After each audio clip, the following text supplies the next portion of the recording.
Hello, hello. Welcome back, everyone. All right, I'd like to officially begin session 2 and thank our first session panelists for such an engaging start to our symposium. I did want to encourage our Zoom audience to take advantage of the opportunity to submit questions as they occur to you. My colleague Nancy is here in the front row monitoring the chat and the questions, and we'll get those queued up. All right, with that, I'd like to welcome our next speaker, Andrea Jung-An, who will be introduced by Gregory Levine, both of whom are joining us from the University of California, Berkeley. Welcome.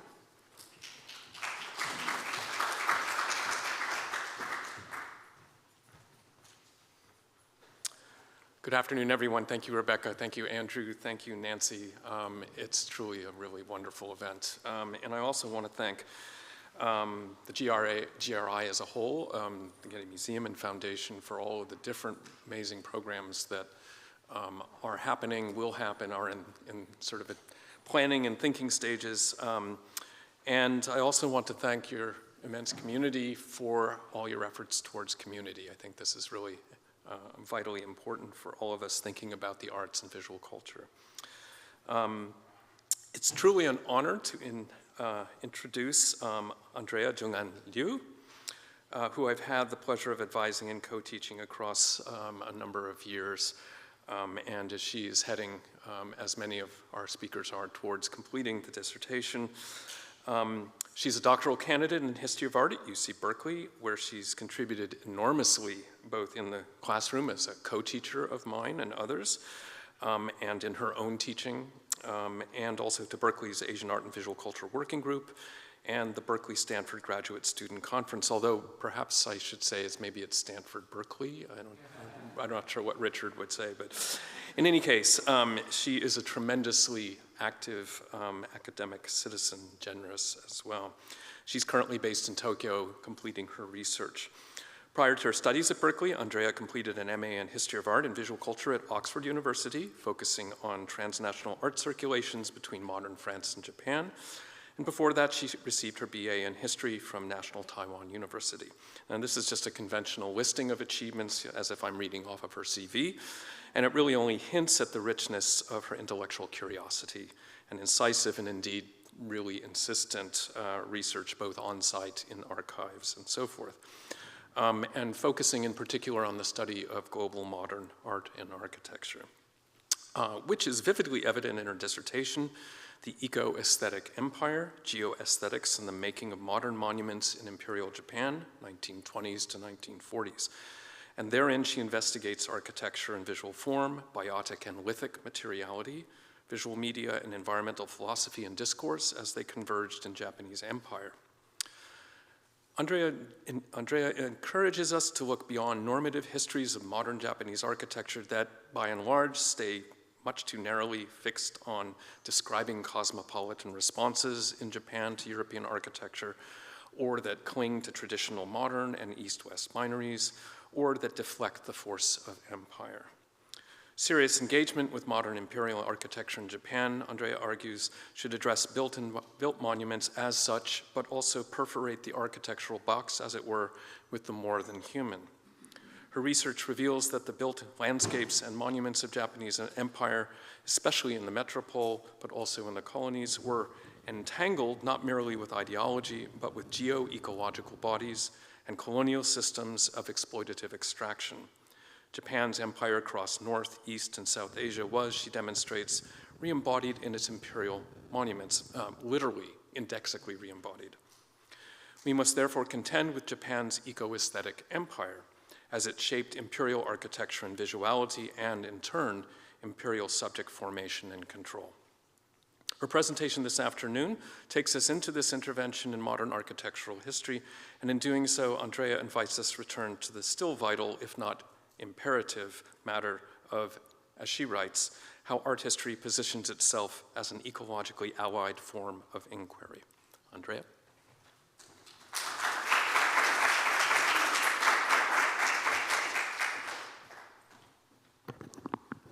Thank you, Greg, for such a lovely introduction, and I would also like to thank the GRI for this opportunity to present my research. And without further ado, I'm going to start because I think I'm running tight on time. On September 9th, 1964, a Flemme arrived in Miyazaki after an extensive journey from Athens. Miyazaki City was chosen as one of the starting points for the 1964 Tokyo Olympics torch relay in mainland Japan. The moment was captured in a striking black and white photograph. A massive stone edifice rises from the dark, its surface marked and weathered as if it had stood there for centuries. In the foreground, a solitary figure in white carries a torch that cuts through the darkness. A flag with the Olympic rings and text Tokyo 1964 anchors the scene. It is a moment of post-war optimism and global spectacle. Yet everything else, the worn surfaces, the heavy mass, the sense of ritual, pulls the image towards an atmosphere of antiquity. A second photograph taken the following day intensifies this impression. The focal point is again the vast stone edifice, characterized by its warm, large blocks stacked atop each other with varying patches of discolorization and visible signs of age. The cauldron is shaped in a gigantic cord-marked Jomon earthenware vessel, linking the site into the Neolithic period and in turn to its modern archaeological excavation. From these images alone, one may surmise that the relay began at an ancient site or among a ruin. But the structure is the Hakoichu Tower, completed in 1940 as the tallest structure in Japan, amid intensifying global warfare and competing imperial visions. Far from being ancient, it is a modern monument designed to materialize, demonstrate, and legitimize Japan's imperial vision. Strictly speaking, the Hakoichu Tower is not a ruin. It remains structurally intact. The site was not abandoned but redesigned into a peace park, and the tower was renamed the Tower of Peace. Yet it increasingly presents itself as ruin-like, shaped by processes of both intentional and unintentional erosion through human and ecological forces. While stylistic analysis remains central to understanding the tower's original form and debates over how modern monumentality could be rendered Japanese in relation to transnational sources, it is insufficient for understanding its later transformation into the symbol of peace. I argue that the Hakoichu Tower changed meanings not primarily through political reinterpretation or official renaming, but through historical erosion and the slow work of material and ecological processes. Weathering, surface decolorization, vegetal growth, landscape redesign, and regime of maintenance gradually reorganized how the monument could be seen, felt, and situated in time, producing what now appears as cultivated patina, an index of putative age value that lends the structure an aura of antiquity and legitimacy. Built in 1940s to materialize imperial unity and expansion, premised on violent invasion and colonial rule, the tower has, over several decades, come to appear ancient and local, if not peaceful. Read in this way, the tower emerges less as a relic of a concluded imperial past than a site of continuously produced through material, institution, and political reworking. This cultivated sense of temporal depth enables new forms of representation through which imperial relations are not erased, but subtly reorganized and naturalized across time. What appears as passive weathering does function as an active technique of historical management. While the Hakoichu Tower later came to be read through its weathered surfaces and rule-like atmosphere, its original meaning was anchored in a carefully assembled symbolic material complex, mobilized in the search for a quote-unquote pure Japanese style through selective engagement with transnational artistic vocabularies. Examining this hybrid structure reveals a contested effort to produce a modern Japanese and pure identity in commemorative form. If we look only at its shape, the monument appears strikingly modern, dominated by a stepped, tapering central tower with faceted setbacks and sharp geometric lines and curves reminiscent of Art Deco. 4 sculpted figures stand on each side of the tower, framing the central vertical axis. Upon closer inspection, however, the monument reveals a more complex genealogy. At the center is the inscription Hakoichiyu, rendered in the calligraphy of Prince Chichibu, the younger brother of Emperor Showa. The phrase derives from the 8th century Nihon Shoki describing the Emperor Jimmu's vow to, quote, gather the 8 corners or 8 directions of the world under one roof, which were later reactivated in the modern period as a divine justification for imperial expansion. This inscription anchors the monument within a longer East Asian tradition of stele in which textual authority and monumental form are inseparable. The tower's completion in 1940 coincide with intensified warfare in East Asia and with extensive state-sponsored celebration. The year marked the 2600th anniversary of Japan's imperial line, counted from Jimmu's mythical ascension. Far from neutral, the anniversary functioned as a future-oriented ideological project designed to prepare the population for a total war. As Jimmu's point of origin, Miyazaki was endowed with a particular symbolic importance within imperial geography, and local officials sought to use this occasion to elevate the otherwise peripheral region's profile. Early planning discussions on the monument even avoided using the term tower, given the Buddhist connotations of stupa or pagoda, emphasizing instead the need for a, quote, pure Japanese style, as seen here in a 1938 newspaper article and in other official documents. The project circulated under provisional names until the sculptor Hinago Jitsuzo was selected. Following its inauguration, the structure was rapidly reproduced on banknotes, postage stamps, and educational materials, including student projects in colonial Taiwan, transforming it into a widely circulating emblem of imperial authority. That a sculptor, rather than an architect, was selected to design a commemorative tower becomes legible when situated within a broader transformation of sculptural practices in modern Japan. Since the Meiji period, sculpture had been reorganized as an autonomous artistic genre, and sculptors trained in Western academic styles were commissioned to produce monuments of prominent figures following Western commemorative models. The separation from architecture both expanded sculptural authority and complicated questions of monument authorship. By the early 20th century, ongoing debates had emerged over how sculpture, architecture, and public space should be integrated.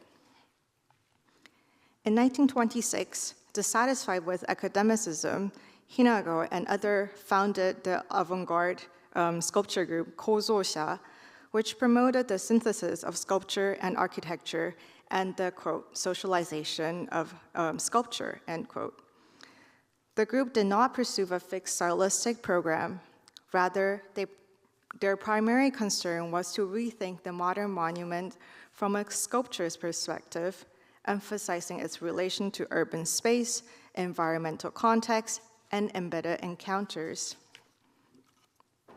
Hinago's early monument designs revealed a trajectory that would accumulate into the Hakoiju Tower. In 1924, he exhibited the Tower of Death and Monument of Cultural Conflagration, which merged figural mourning with geometric mass and architectural structure. In the era of sports, designed in 1930, which is a collective work by members of the Kozosha group, Hinago, who was responsible for the synthesis, balanced expressive figures with a streamlined architectural form that conveyed motion and speed, echoing both modern aesthetics and the theme of sports. Visually, these works do not appear preoccupied with the question of Japanese identity, nor do they register anxiety about its absence. They instead reflects Hinago's effort to experiment with monument through sculptural and architectural languages of diverse references, made accessible through printed media and reinforced by his study in Europe. His more explicit engagements with Japanese identity in monumental form emerged instead in his writings. During his 1927 to 28 study trip in Europe, Hinago closely observed war memorials and articulated his reflection in comparative terms, framing European monuments as benchmark against which Japanese commemorative practices should be rethought. In his 1934 essay, Hinago criticizes what he saw as the impoverished formal language of modern Japanese war monuments, especially those composed of stelae inscribed with calligraphy bestowed by generals or the unstructured display of cannon, shells, and torpedoes. For him, such monuments are weak because they merely accumulate signs of power without reorganizing them into a coherent monumental form.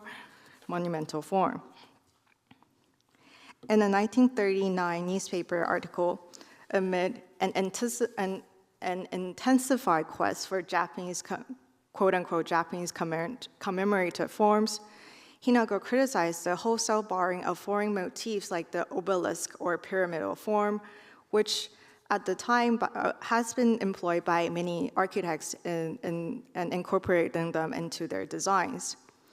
In place of an imitation, he advanced a theory of cultural digestions, arguing that foreign forms must be absorbed and transformed. Japanese culture, he insisted, had always developed through such layers of layered assimilations. In this respect, Hinago positioned himself against notion of cultural purity or stylistic essentialism, aligning instead with the view of Japanese culture as historically cumulative and transformational. Read in this light, the pure Japanese style of the Hakoichi Tower hints an unstable attempt to reconcile Hinago's modern sculptural ambitions, his theory of cultural digestions, and the ideological demands of the late 1930s and early 40s. In response to what he criticized as the, quote, unstructured display of weapons as demanded by earlier Japanese war monuments, he thought instead to incorporate weaponry through abstraction. The designation of the form as resembling a gohei, which is a Shinto ritual implement used for purification, was also perhaps applied retroactively, aligning abstraction with sacred nativist precedent. Hinago's digestive approach is most visible, however, in the tower's interior reliefs. 6 panels, along with 2 road maps, trace imperial mythology from its founding to the present and into the future. One example I want to look at is the Birth at Udo, which adopts a visual idiom reminiscent of Christian nativity imagery, including the architectural framing of the stable and echoes to the nursing Madonna. Here, however, the stable is rendered through haniwa, recasting Christian iconography with Japanese archaeological and mythical framework. By collapsing Christian imagery, imperial origin myth, and ancient funerary material culture, the relief compresses multiple cultural and temporal register into one single visual field. A similar logic operates in the 2600th anniversary year relief, where a maternal figure, possibly the goddess Amaterasu, presides over 3 children, symbolizing Japan, Manchuria, and China against a backdrop of industrial modernity. Here, divine ancestry and modern warfare are integrated into a unified monumental present. While the tower's hybrid form makes it a productive site for examining underexplored circulations of artistic ideas and stylistic translation of modern Japanese sculptural practices, It also generated a persistent problem of legibility. Even at the time of its completion, its meaning was not self-evident.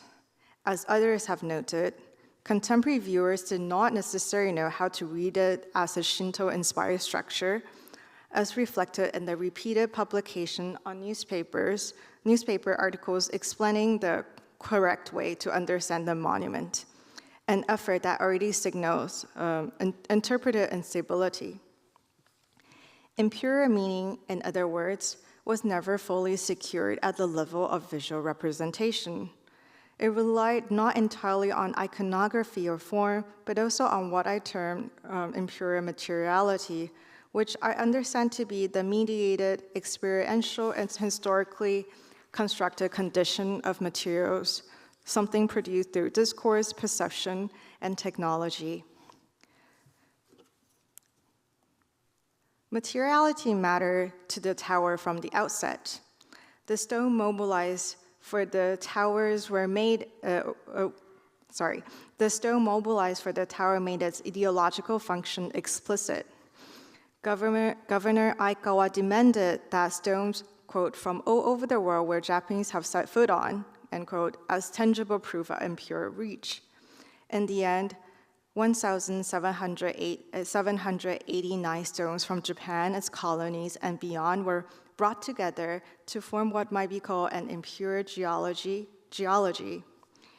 Each stone is inscribed, and the donation and sending of the stones were also meticulously reported in newspapers. Materiality also bound the monument to labor. Stone collection was not a matter of spontaneous cooperation, but of organized mobilization. For example, Governor Aikawa requested cooperation from the Army Minister Itagaki Seishiro, after which the Army issued detailed instruction. One such report states, quote, to all units stationed in Manchuria and China, each unit is to donate 2 pieces of stone. 1 stone should be collected near the unit command post, and the other as far as possible from near the front line. At the front line, choose stones from locations as close as possible to the farthest reach of imperial influence, unquote. Through this directive, geological extraction was mapped directly onto military geography. Stones were to be gathered not only from administrative centers in the colonies, but from sites of active violence. Imperial territory was thus translated into material through channels of command, logistics, and in Japanese occupied period, coercion of colonial subjects. Archival studies show that forced labor was used in China among Hansen disease patients in Korea. Stones from Germany, in contrast, were actually acquired through purchase. This outward disparity was flattened into in the completed monument, where labor disappeared into surface and extraction was reframed as harmonious contribution that shows the reach of the Japanese people, quote unquote Japanese people, and by extension, the imperial reach. At its inauguration, the tower incorporated electric illumination that projected a vertical beam into the night sky, transforming it from a static mass into a luminous axis, a pillar towards the sky, as it were, fitting to its final official designation in the 1940s as a foundational pillar. Light amplified the monument's scale beyond its physical dimension and situated it within the modern regime of visibility linked to technology and state power. In this sense, the tower did not merely provide symbolic form. It actively participated in organizing perception, movement, and affect at the level of embodied experience. Alongside stones, the illumination functioned as an atmospheric medium for staging imperial presence in excess of what material form alone could communicate. From the beginning, imperial authority was staged less through stable symbolic codes than through atmosphere, scale, illumination, and discourse, material and perceptual modes of mediation that were inherently contingent and therefore vulnerable to later transformation. When I first visited the site in 2022, I was unaware of these unassuming stones scattered near the tower. Embedded in the slope and overgrown with grass, they did not present themselves as discrete object of attention. It was only later, through archival research, that I learned that they had been taken from the Great Wall of China. Their inscriptions were now almost entirely illegible. They had been set aside because their size did not meet official requirements. Much like the tower itself, they now bear the marks of weathering, surface decolorization, vegetal encroachment, even as they remain within an otherwise carefully maintained park.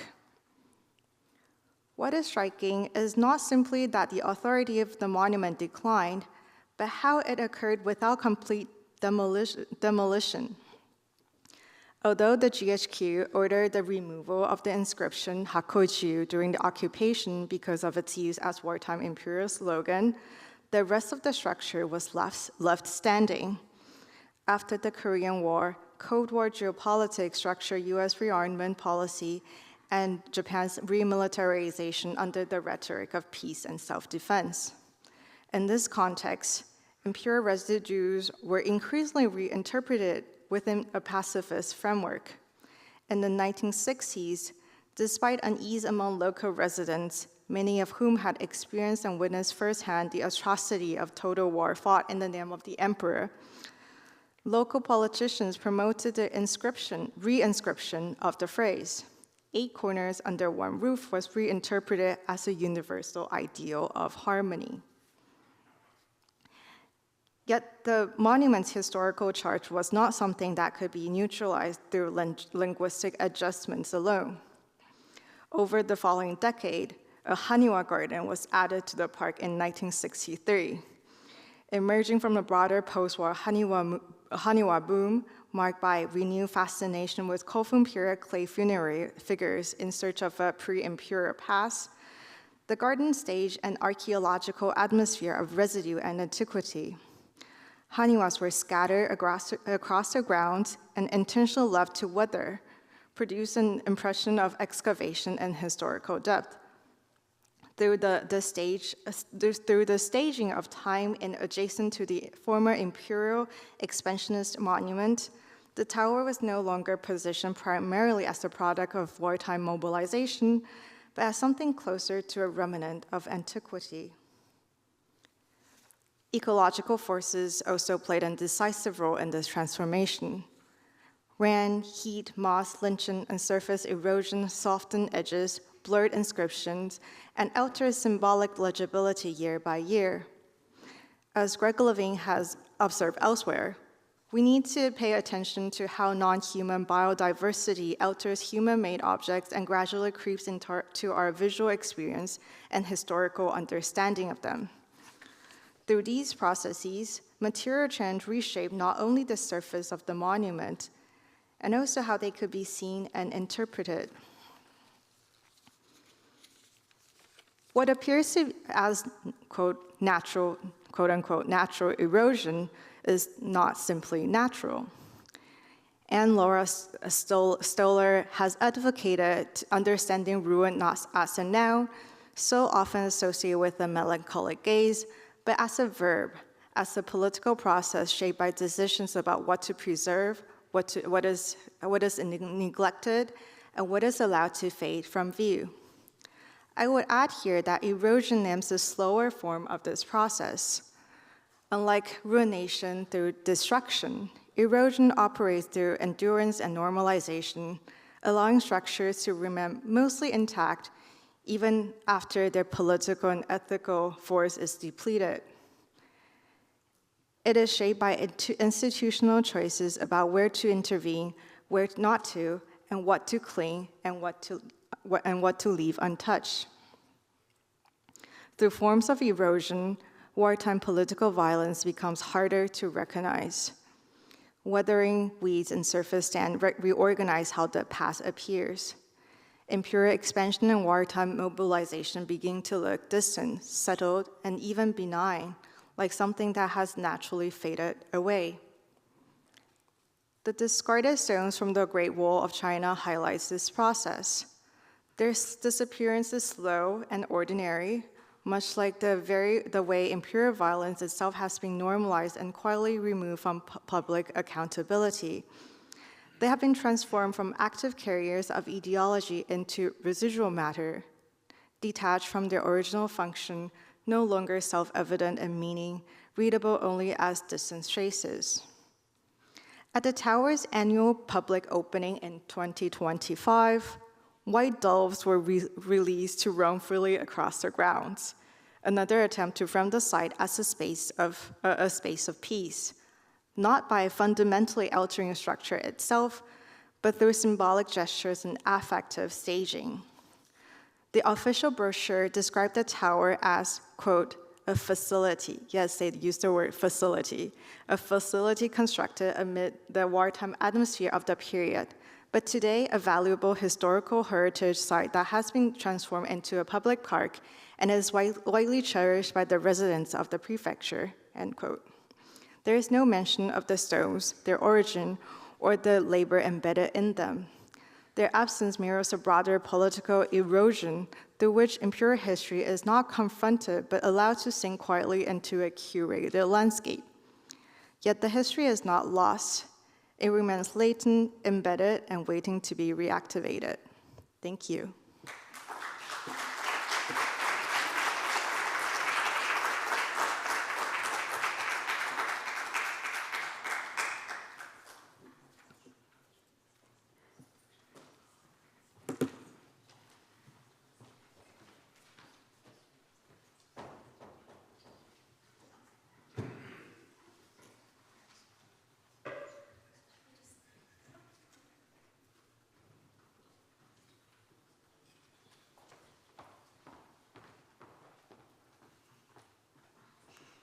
I want to start by echoing Greg's thanks to Rebecca Peabody, to Nancy and to the staff that worked to make this symposium happen. I've seen a number of students through it over the years, but have not attended before, and it's been such an important part of their professional development, so thank you. It's my great pleasure to introduce the artist and scholar Johnny Chapman, whose work focuses on photography of American westward expansionism, landscape, and the matter of photographic practice. And here I want to raise the question of biography that came up in the previous panel. Johnny is working on photographers, but not in the aspect of photography, but in an analysis of the act of photography through a reflexive approach. Johnny is a Katzen Fellow in the PhD program in Art History, Theory, and Criticism at UC San Diego, where he is also a participant in our art practice program. It's a concentration in which students are admitted early to mid-career in their art practice. And they are coming in with distinguished and unique research-based art practices that are then woven into their dissertation research. They produce a distinctive art production project that is research-based while they're also doing the same dissertation research that the art history-only students are doing. So it's a very big lift for our students, and we're very proud of this program. So Johnny is an extraordinary artist and scholar. He has been a speaker at more than a dozen venues, such as the Randall Museum in San Francisco. He's spoken at Harvard, at Pratt, at the Museum of the African Diaspora. His work is in the collections of numerous institutions, including the Center for Creative Photography, Harvard Art Museums, SF MoMA, and he's shown internationally. And I'll just mention one of his relatively recent shows because it has relevance to what's going on in California. His work was shown alongside that of Ansel Adams at SF MoMA recently. So As a scholar, he engages reflexively with historical ethnography. He moves from site to site, doing very arduous work in landscape practice, where he resituates and revisits the practice of photographers and institutes his own practice as a way of engaging with Western expansionism. So I'm very proud and honored to welcome Johnny to the podium to give his talk, in which we hear him present his work on the photographic practice that traverses a social history of landscape photography in the American West.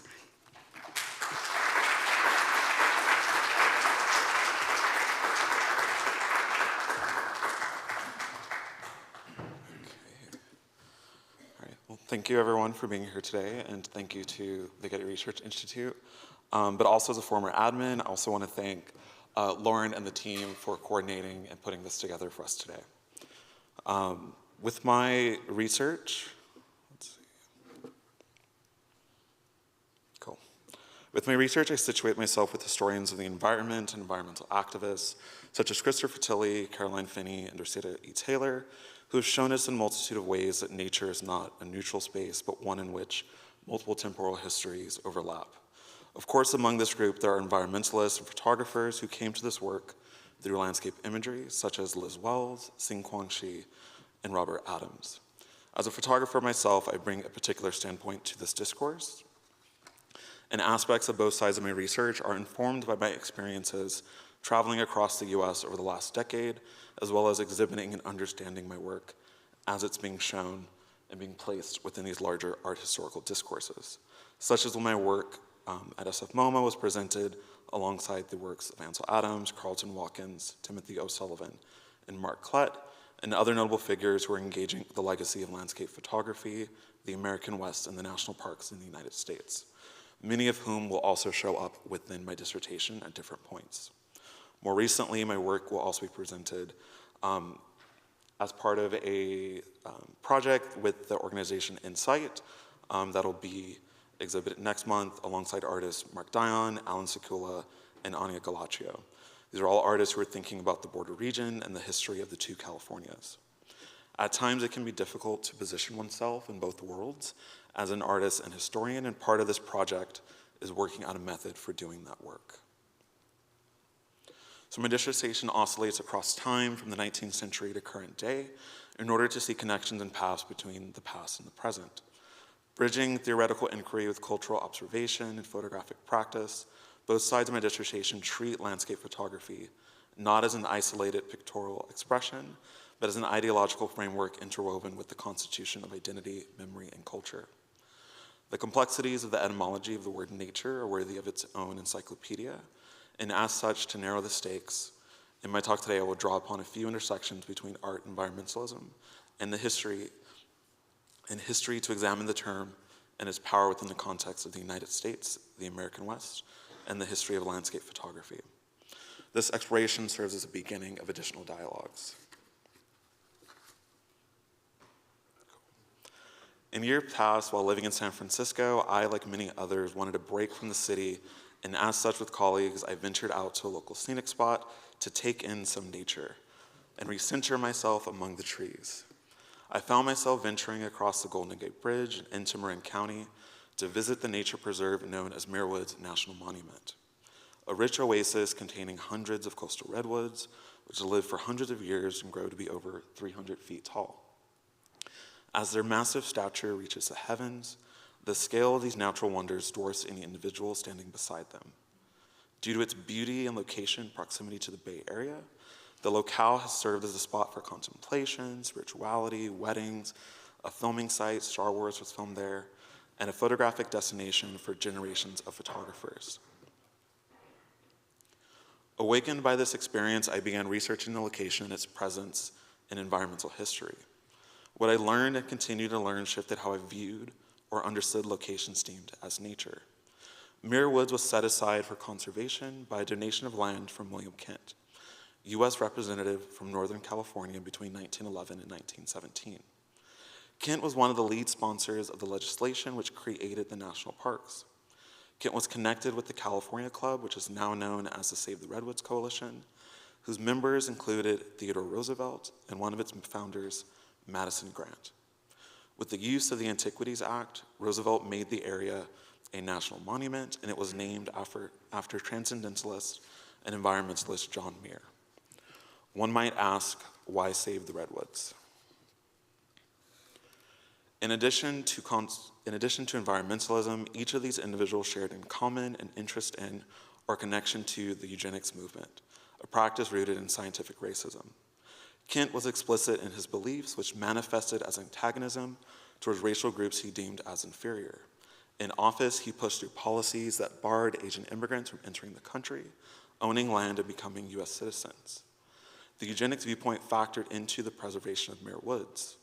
Save the Redwoods co-founder Madison Grant released a notorious book in the movement called The Passing of the Great Race in 1916. The book, praised by Roosevelt and influenced Adolf Hitler, which he called his Bible, proposed a revisionist narrative of history that justified the superiority of the Aryan race and provide tailored examples in history and nature to validate its claims. As the oldest, tallest, and most beautiful of trees, redwoods were presented as symbolic of the white race. Thus, the nature of Muir Woods would serve as a metaphor in many ways for what they saw as the natural order of things, a site to be preserved for its power to inspire present and future generations.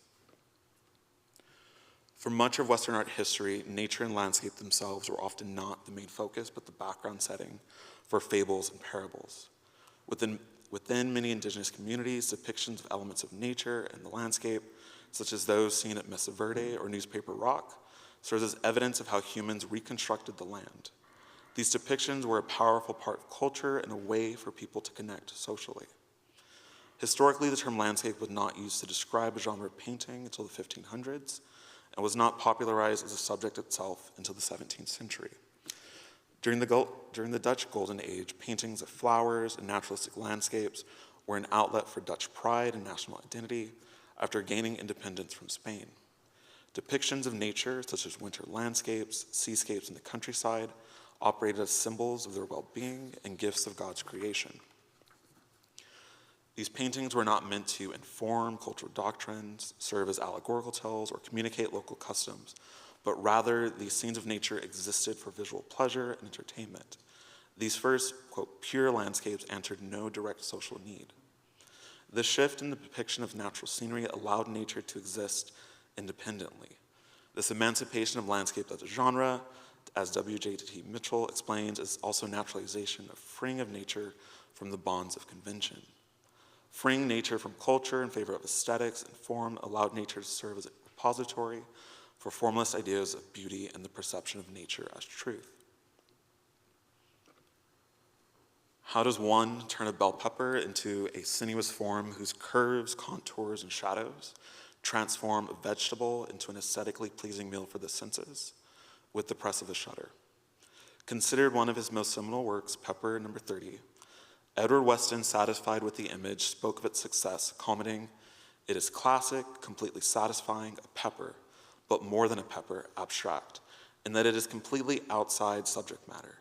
It has no psychological attributes, no human emotions are aroused. This new pepper takes one beyond the world we know in the conscious mind." This image serves as an interesting interlocutor within the history of photography and invocations of nature, as it builds off a lineage of early photographic image creation and photographic philosophy by connecting to photographers like William Henry Fox Talbot and Peter Henry Emerson. Talbot's idea of the impersonal and natural image and Emerson's truth to nature approach function in part as a reaction to photography's engagement with and stance in relation to painting. Weston's approach to photography and nature carried this notion forward.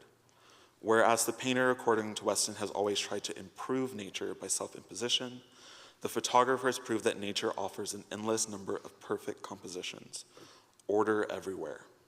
Photographers like Weston aim to see and affirm the intrinsic qualities of objects in the natural world as separate from the artist and culture. Weston believed that the camera was an honest medium, and thus photographers would approach nature in a spirit of inquiry, of communion, instead of with the, quote, saucy swagger of self-dubbed artists.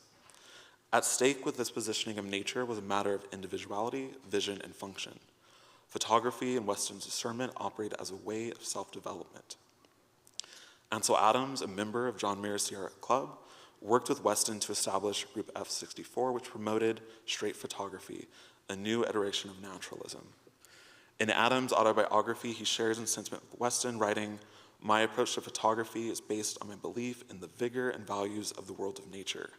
I believe man must be free, both in spirit and society, and that he must build strength in himself, affirming the enormous beauty of the world and acquiring the confidence to see and express his vision. I believe his photography is one means of expressing this affirmation and of achieving an ultimate happiness in faith." While these photographers believed that contemporary vision was predicated upon an individual connection with nature and form, their work and insight are still tied and informed closely by cultural and historical events of their time. Though photographers may speak of a truth-to-nature approach or in personal images devoid of judgment or opinion, these representations, as historian Deborah Bright remarks, are charged with meanings that derive from the personal identities and histories of the photographers, which in turn are relayed to audiences with their own social and psychic predispositions.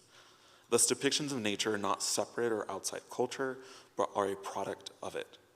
I share in the sentiment with Bright, who declares that there is no form outside of interpretation. Form or orders are human structures and perceptions, not given essences. Weston's decision of which image is his most successful is based upon his ideas and values of form and beauty, which he places upon an object. In turn, the timing of Weston's images and comments is important to note.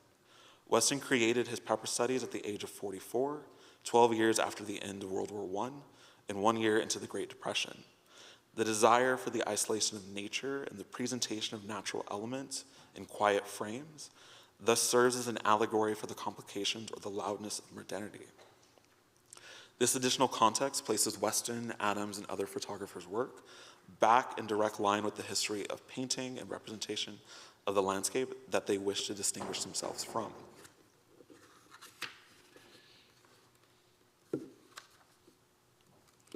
The paintings of Thomas Cole and Albert Bierstadt, alongside photographs by William Henry Jackson, Weston, Adams, and others, brought alluring depictions of nature into popular culture with significant efficacy. Advocating for thousands to venture out into nature does not come without consequences. As automobile travel became more widespread in the 1920s, nature was redefined for middle-class convenience and efficiency with roads and scenic turnouts. Nature was no longer seen as wild or dangerous, but instead represented as a nostalgic presence to which people in the city, those overworked due to the struggles of modernity, needed to return or go back to. This mentality manifested within photography as well. As Susan Sontag writes, guns have metamorphized into cameras in this earnest comedy, the ecology safari. Because nature has ceased to be what it always had been, what people needed protection from, now nature, endangered, mortal, needed to be protected from people. When we are afraid, we shoot, but when we are nostalgic, we take pictures. However, these landscapes and natural spaces are rooted in specific locales that are not the home of tourists, environmentalists, or artists, yet they feel compelled to occupy them. In her writings on tourist destinations, Anne-Marie de Hotzer notes that these sites have been developed as utopian fantasies through spatial appropriation and transformation. The local residents find themselves being out of place, their space transformed into a stage for the tourist subjects to produce their own pleasure. In the United States, the philosophy of manifest destiny, a phrase coined in 1845, became an irresistible force for altering nature and for the displacement of peoples. Manifest destiny argued that it was the duty of white Anglo-Saxon men to settle on the continent, conquer, and prosper. Within Europe, nature had long been altered and subjugated, and Europeans who migrated to America brought with them prior notions of the landscape and its potentiality. For this construct of nature and wilderness to exist, the land had to be seen as without civilized people or history. Manifest destiny supported not only the conquest of nature, but also the civilizing displacement or extermination of peoples deemed as, quote, savages.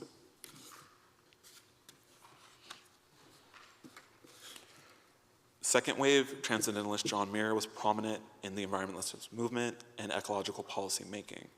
In Muir's writings, historian Dorcetta Taylor remarks, Indigenous Americans are often framed in animal imagery or equated with them.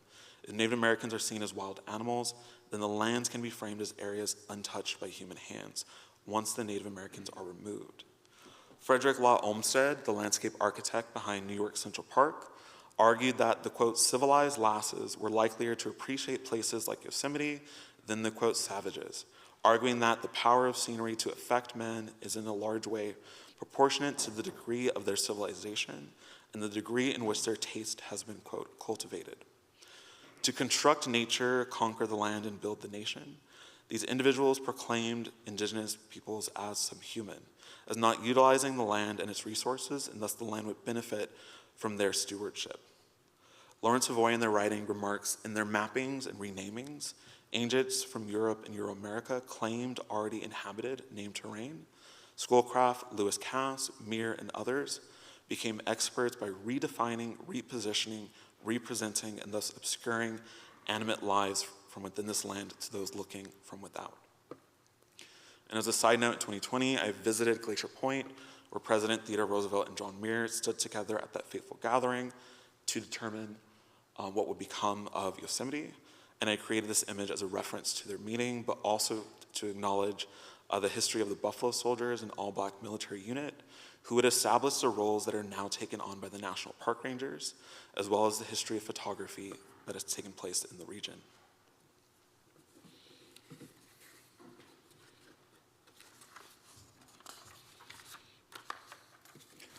The unity with nature and the world that Muir and others spoke of did not include people of color.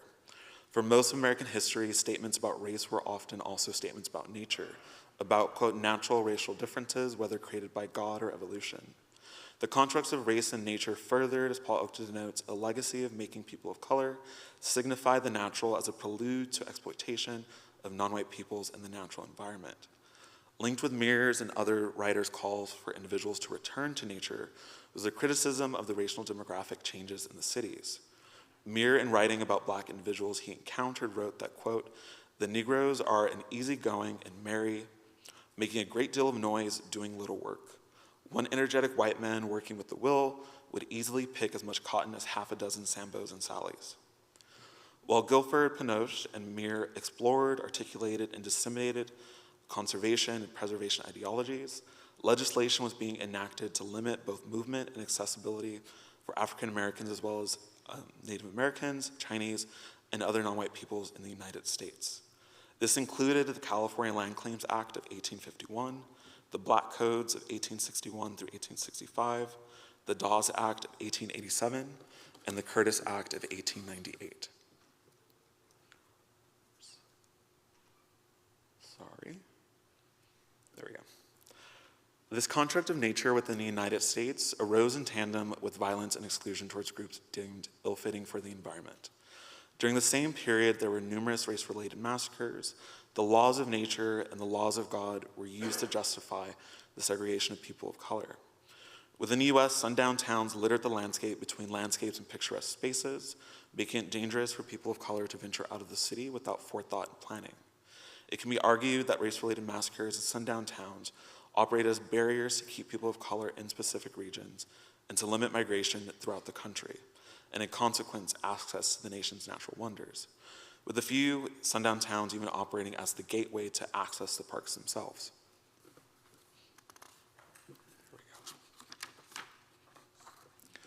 All were not welcome within this construct of nature. Wilderness, forest, and nature came to signify spaces of uncertainty and violence for non-white groups. Whereas Henry Fox Talbot once isolated and documented trees with an aesthetic inclination, contemporary photographer Ken Gonzalez's project, The Hang Trees, presents this natural element within the region's social history. Here, nature is not a neutral space, but one in which multiple temporal histories, violent, capitalistic, and aesthetic, overlap. The Equal Justice Initiative, Lynching in America, has documented more than 4,400 racial lynchings in the United States during the period between Reconstruction and World War II, focusing largely on the South and the Eastern United States. In Gonzalez's day, Hang Tree, he shifts the discourse to the state of California, which is often left out of such conversations. Analyzing dozens of historical accounts in old newspapers, the artist came across over 350 accounts of lynchings in California of Latino, Native, Chinese, and Black identified individuals. As author Lawrence Savoy reflects, we live amongst countless landscapes of memory in this country. They convey both remembrance and omission, privileging particular arcs of story while neglecting so many other. Historical sites are contested story sites for the meanings of America's past to present. To whom and what is history responsible? In 1964, two of the most enduring pieces of legislation passed in the United States: the Civil Rights Act and the Wilderness Act, influencing issues related to the environment and race for decades. Nature is a complicated term.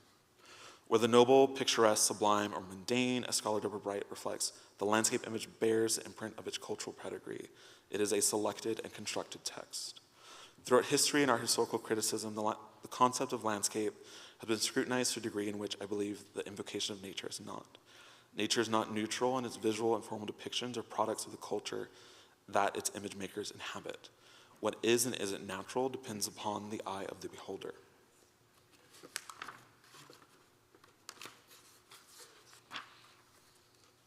What one declares natural has the power to naturalize and mask ideologies, power dynamics, and culture.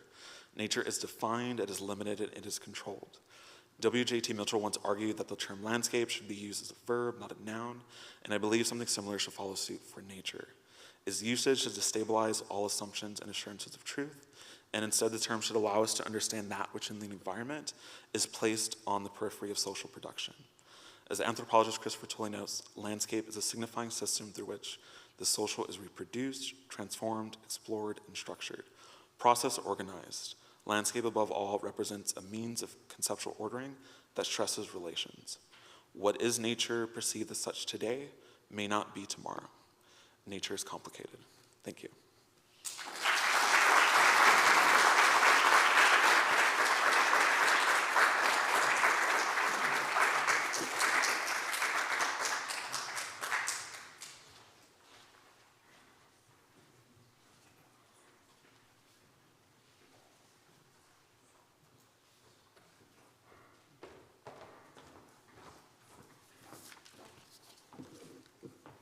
Good afternoon. I'm Jason Weems, a professor of art history at the University of California, Riverside.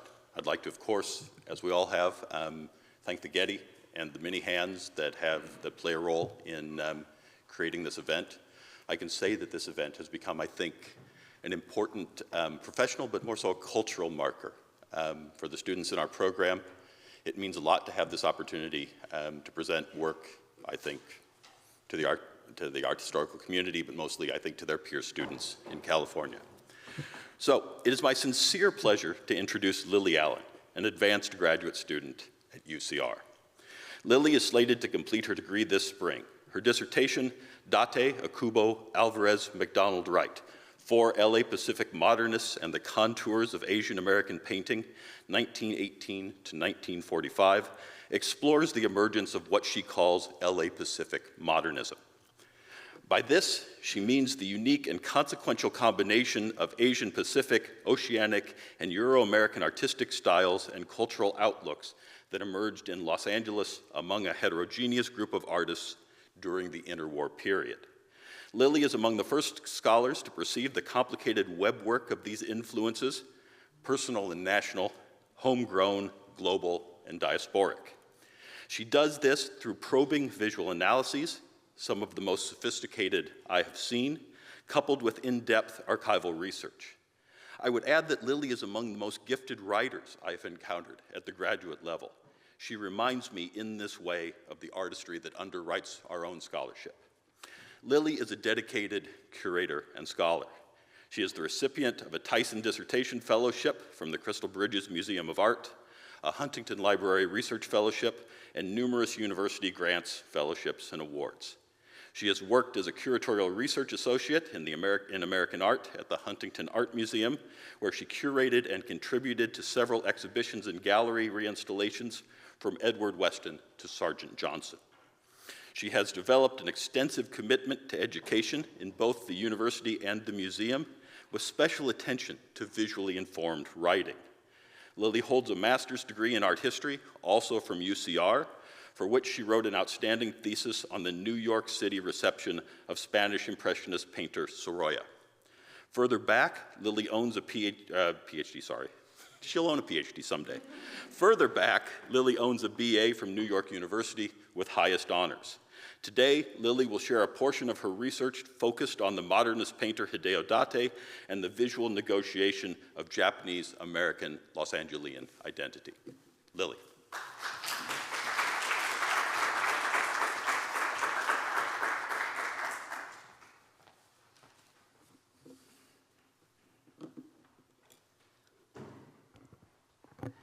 Thank you, Jason, for that very kind introduction, and thank you to the Getty, to everyone here today, and everybody online. It's really a great honor to be speaking to you. My presentation is about paintings by American modernist Hideo Date and their relation to Nihonga, or modern Japanese ink painting, which the artist studied in Tokyo in 1929.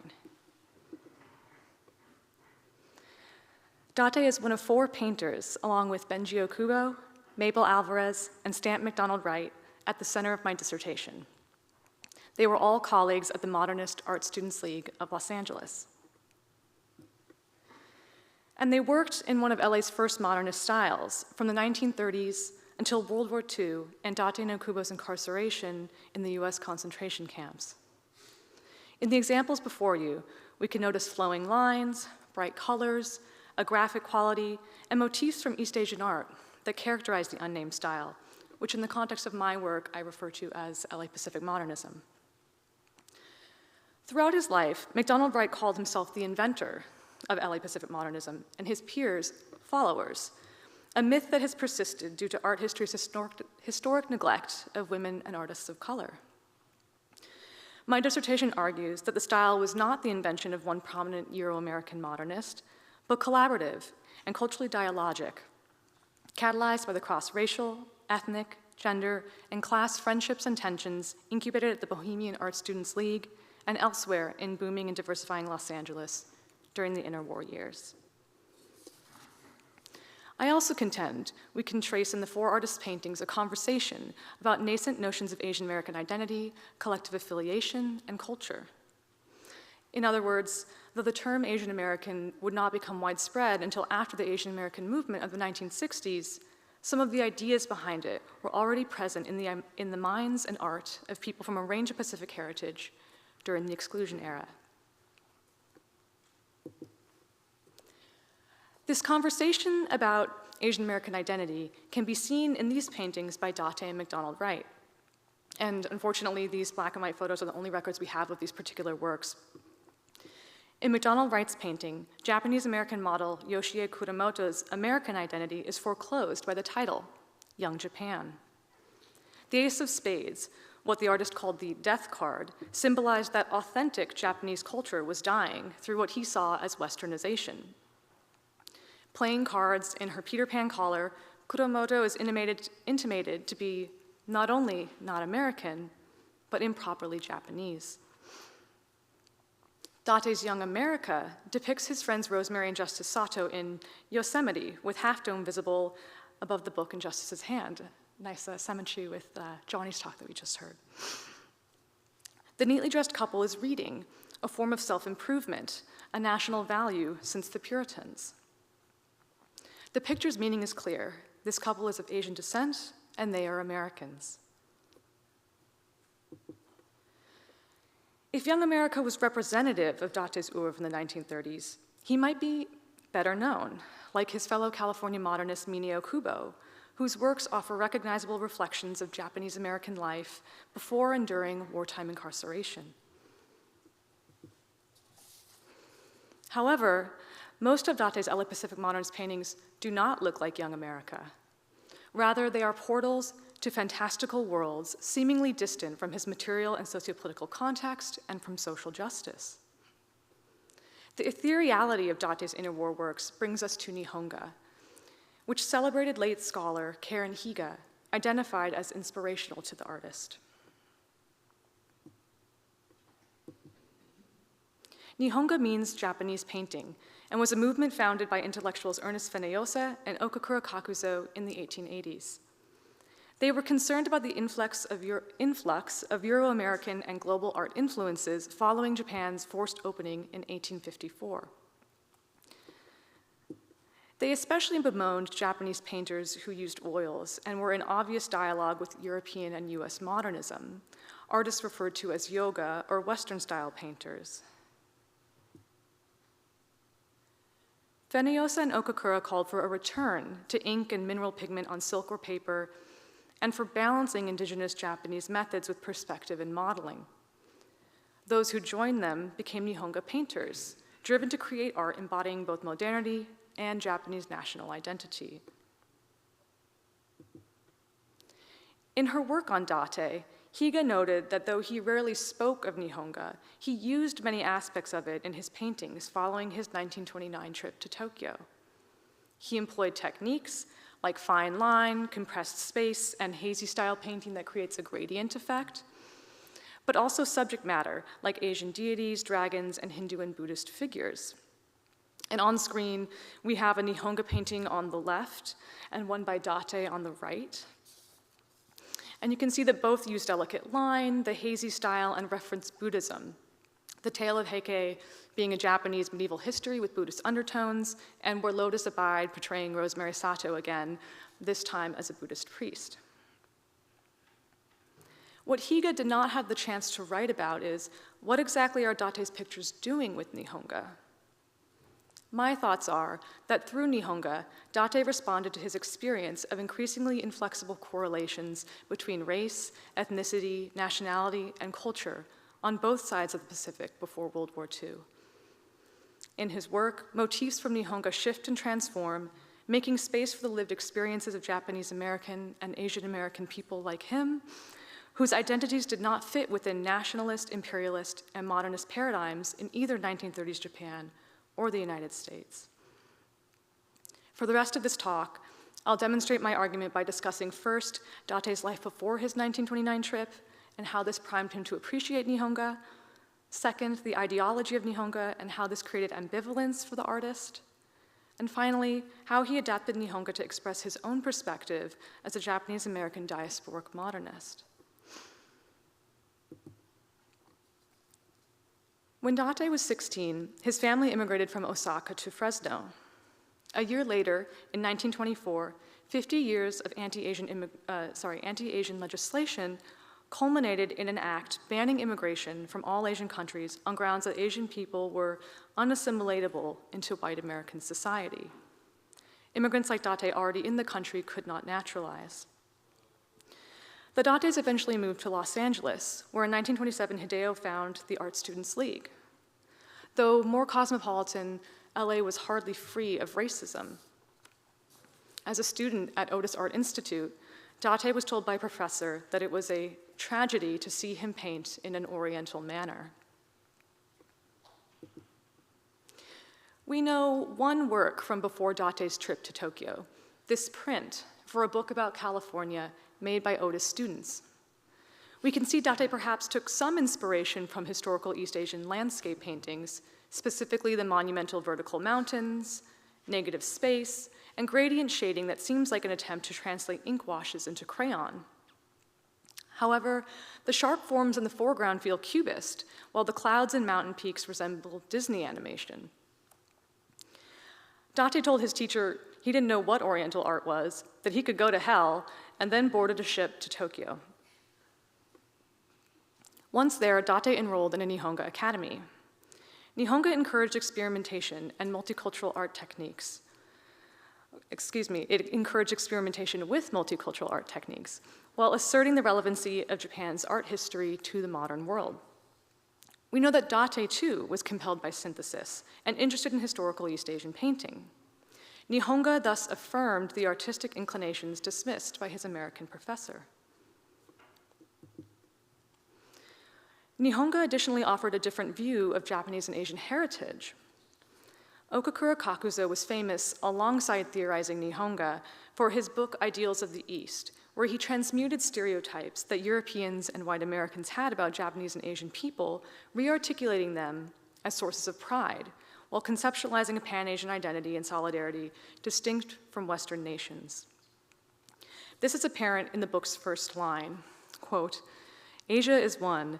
Nothing can interrupt that love for the ultimate and universal, which is the common thought inheritance of every Asiatic race, enabling them to produce all the great religions of the world." In Japan and Nihonga circles, Date could have confidence in his race and ethnicity. But Nihonga likely also made him uncomfortable. Calls for Japanese and Pan-Asian pride did not challenge the East-West binary, which rationalized the hate and denial of civil rights that Date and other Asian Americans faced, and which ran counter to his American identity. Furthermore, Nihonga was imbricated in the ideology of Japanese exceptionalism, fueling the country's colonialism. Okakura wrote that Japan alone had modernized its economic, social, and political institutions while retaining its native culture, enabling it to, quote, "weather the storm of colonialism under which so much of the Oriental world went down." This idea that Japan must lead other Asian peoples against European and American incursion was by the turn of the century a justification for the country's own colonialism, which by 1929 included the annexation of Taiwan and Korea. The notion that other Asian peoples needed saving by the Japanese would have clashed with Date's relationships with other Asian origin friends in Los Angeles, like the Chinese-American Sea family of Dragon's Den fame. And shout out to Natalie Zhang at UCLA for her great presentation on the Dragon's Den last year. How can we know Date felt ill at ease with Nihonga? I believe the evidence is in his paintings.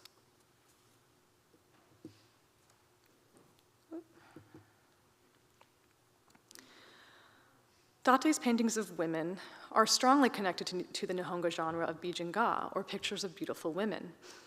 Comparing one of his works with a Nihonga bijin, we can see that both emphasize beauty, fashion, color, and pattern. Pictures of beautiful women in Japan boomed with Nihonga, as Nihonga artists felt the need to respond to the proliferation of nudes by yoga painters. Mia Mitsuda Lippert has explained that the choice between a nude or a bijin symbolized a debate between naturalism and abstraction, perceived as the defining traits of Western art and Japanese art, respectively. According to Nihonga proponents, compared to the earthy but more indexical process by which a nude was made, bijinga embodied the sophistication and superiority of Japanese aesthetics, which abstracted the visible world to evoke higher truths. Though clearly inspired by bijinga, Date's beautiful women forego two major factors of the genre's ability to signal modern Japanese aesthetics: traditional Japanese clothing and models implied to be ethnically Japanese. The clothing in his works evokes myriad cultures, and the sitters were racially diverse, though how they differ in this regard is mostly ambiguous due to surreal coloring. If Date's beautiful women did not imply unrivaled modern Japanese aesthetics, what might they have said? Karen Higa noticed Mary Campbell resembles Da Vinci. Yet Mary's features equally echoed the bijin's angular nose, arched brows, and dainty eyes and mouth. The delicate lines in the painting could be from Nihonga, but they likewise could be from Italian Renaissance drawings. In other words, we can feel multicultural influences, but we also discover that attempting to assign them to distinct parts of the painting would be arbitrary. Date thus undermines notions of essential cultural, racial, and national difference, showing them to be created on pronouncement. Date's beautiful women additionally envision an anticipated America. This term comes from Audrey Wu Clark, whose work on Asian American literary modernists before civil rights illuminates how these writers critiqued US racism by evoking future utopic Americas inclusive of difference.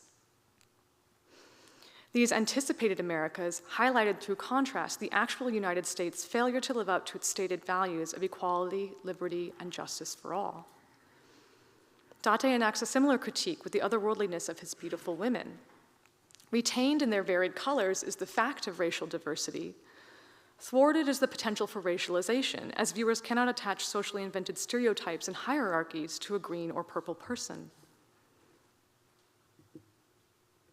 Date's paintings depict a United States where people are equals and perceived as individuals, protesting Asian exclusion and racism by underscoring the distance between national ideal and reality.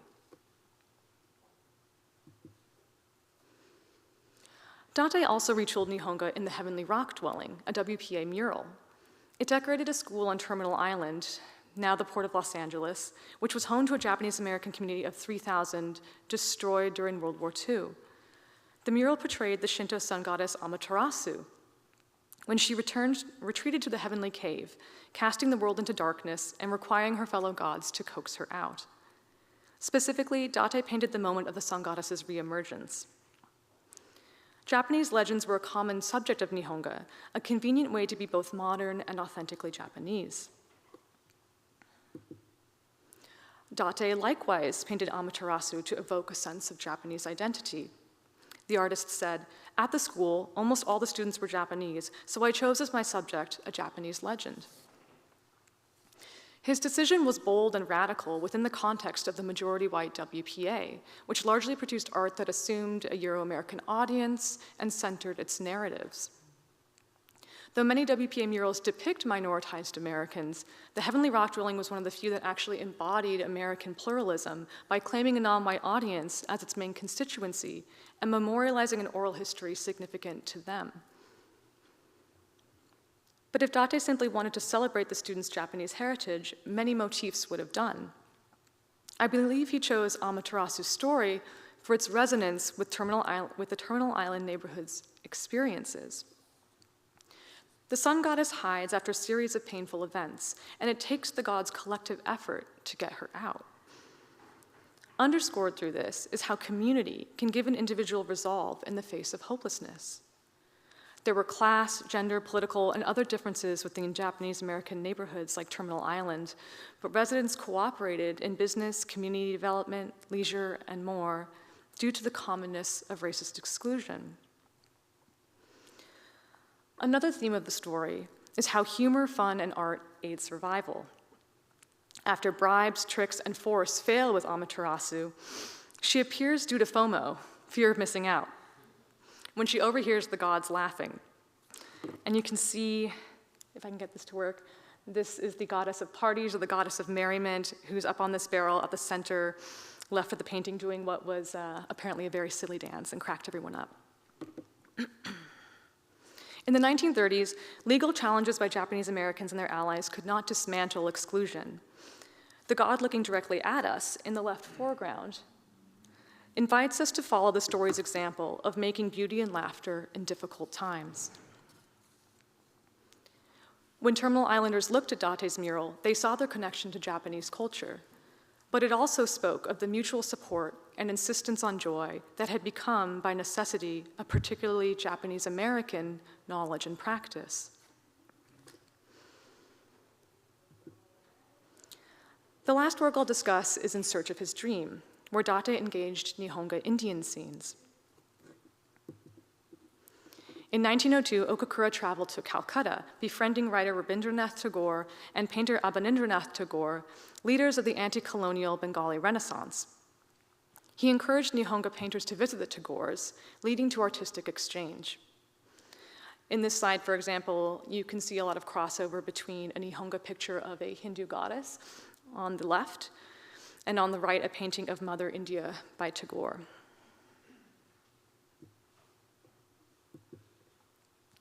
One famous Indian scene was Yokoyama Taikon's floating lanterns, showing women placing lanterns in the Ganges. Miriam Waddles has observed that iconographic references to Buddhism and transposition of Japanese faces onto Indian bodies evoked Asia is one. But the painting also distinguishes Japan from India by omitting signs of the country's modernization. A similar erasure happens in other Nihonga Indian scenes, as you can see on screen, reflecting the Japanese imperial outlook of the primitiveness of other Asian societies.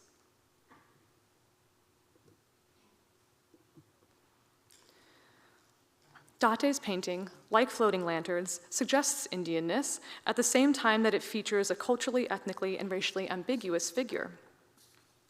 The man's tunic could be South Asian or Southwest Asian North African. His shawl could be Buddhist or Hindu, while the honeycomb pattern gestures to Islam. Yokoyama Taikon's Japanese Indian women communicated both Pan-Asian affinity and Japanese exceptionalism, and Date, I believe, also wanted his ambiguous man to be read in two ways at once. First, the title tells us he is in search of his dream. The term American dream was popularized by US historian James Truslow Adams in 1931. With this in mind, Date may present us with an allegory for the American immigrant's search for freedom and opportunity, the so-called American dream. He centers Asian immigrants particularly, with his figure evoking numerous Asian nations, cultures, and religions. The Japanese diaspora is included through the cat, a magical creature in Japanese folklore. In much the same way Yokoyama spoke of solidarity between Asian peoples and floating lanterns, Date's man and feline friend convey partnership. But this relation between man and cat, South Asian, Southwest Asian, North African, and Japanese immigrants, is built not on assumptions of shared spirituality or other inherent traits, but on lived experiences of immigrant striving and struggle in the United States. So on one hand, Date's painting testifies to a sense of Pan-Asian solidarity felt by some people of Asian heritage in America that would eventually help power the Asian American movement. But since study in Tokyo exposed him to conversations about Euro-American imperialism, it seems plausible that he equally meant this picture as an anti-colonial statement, with the dream of the man being liberation of the many societies in South Asia and Southwest Asia and North Africa that were colonized by Europeans. In this international reading, the cat signals not just the Japanese diaspora, but the nation-state and its avowed allyship. Thus, there is a trace of Japanese colonial logic, as Japan's own empire building is occluded. The painting also evinces that though Date had a very nuanced understanding of national, ethnic, cultural, and personal identity, it was still sometimes difficult for him, as it can be for many of us, to hold two seemingly conflicting truths at once, namely that Japan was both the victim and perpetrator of colonialism. I'll conclude by returning briefly to Young America. Earlier, I proposed the painting refutes the ethnocentric nationalist ideas reified in MacDonald Wright's Young Japan that drove Asian exclusion. Yet as we now know, Date's art in the 1930s grappled not just with US racism and Orientalism, but with the racial politics of interwar Japan as well. We can see that Young America, like much of his LA Pacific modernist work, troubled and transformed ideas of Japaneseness in addition to Americanness. Through their multi-directional, trans-Pacific orientation and address, Date's paintings refocus us beyond questions of what is an American and who can be Japanese, to confront concepts of national identity themselves, how they enabled or denaturalized Pacific imperialisms and war in the early 20th century, and how they continue to relate to power structures and social movements impacting lives today. Thank you.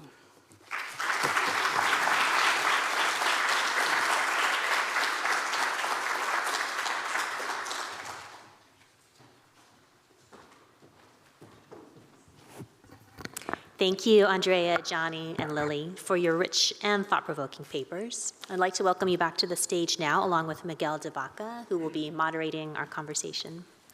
Miguel de Baca is Senior Program Officer at the Getty Foundation. He received his PhD from Harvard in 2009 and BA in 2002 from Stanford, and in 2017 and 18 was Terra Foundation Visiting Professor of American Art at the University of Oxford. He is active in the Mellon Mays Undergraduate Fellowship Network as a former Mellon Mays Fellow. De Baca's publications include a 2015 monograph on minimalist sculptor Anne Schumett and the 2016 edited volume, Conflict, Identity, and Protest in American Art. He is responsible for the Foundation's Connecting Art Histories grant and Black Visual Arts Archives grants, among other initiatives. Thank you. All right. Oh, good. This is on. Thank you to the speakers for a really interesting set of papers. I was thinking about a lot of things. So yesterday I was talking to Jason Weems, and Bill Trutner came up, I think apropos of our colleague Alexander Nemiroff from Stanford, who's speaking soon at Bill Trutner's In Memoriam. Trutner was really, don't worry, this has to do with the papers. Trutner was a really great guy. He was the senior curator of painting and sculpture at the Smithsonian American Art Museum. He passed away last year. And he was known for this this exhibition, which was groundbreaking, which was called The West is America. It was a 1991 exhibition. And that exhibition, I was thinking a lot about as I was reading the abstract for these papers, actually, and hearing them really brought a lot of things into focus for me. West is America from 1991 was really the first exhibition to reconsider familiar images of the American frontier, not as a kind of record, but as an interpretive construction. And that was its central provocation, that visual culture can naturalize political narratives by presenting them as scenery or as an inevitability or as nature itself. And what these papers teach me is that that question is still very methodologically instructive. And the exhibition West is America, what made that so disruptive in its moment was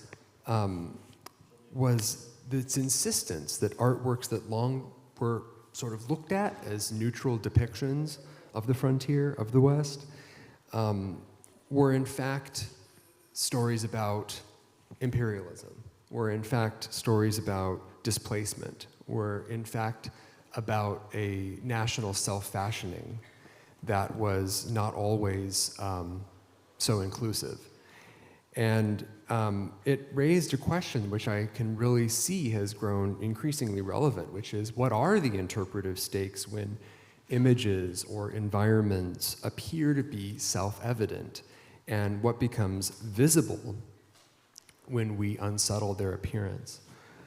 And then that made me think that the work of art history, as at its most consequential right now, is that it's a discipline where we're trained to notice how a representation hardens into common sense, and then how we have the responsibility to reopen that image to history, to power, to contingency. And these three papers do that. So thank you. Just to reframe the papers, while other people are, I'm sure, thinking of their questions, I just wanted to simply ask you, what is the most important inevitability that your work confronts? And it could be empire, it could be monument, it could be identity, it could be any of these things, but what is that inevitability that your work seeks to confront?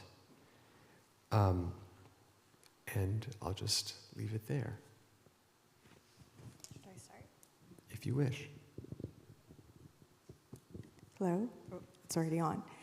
Thank you for the question. I think for my work, I definitely, the inevitable thing I have to encounter is definitely nature, the concept of nature, and also the concept of nature in Japanese aesthetics.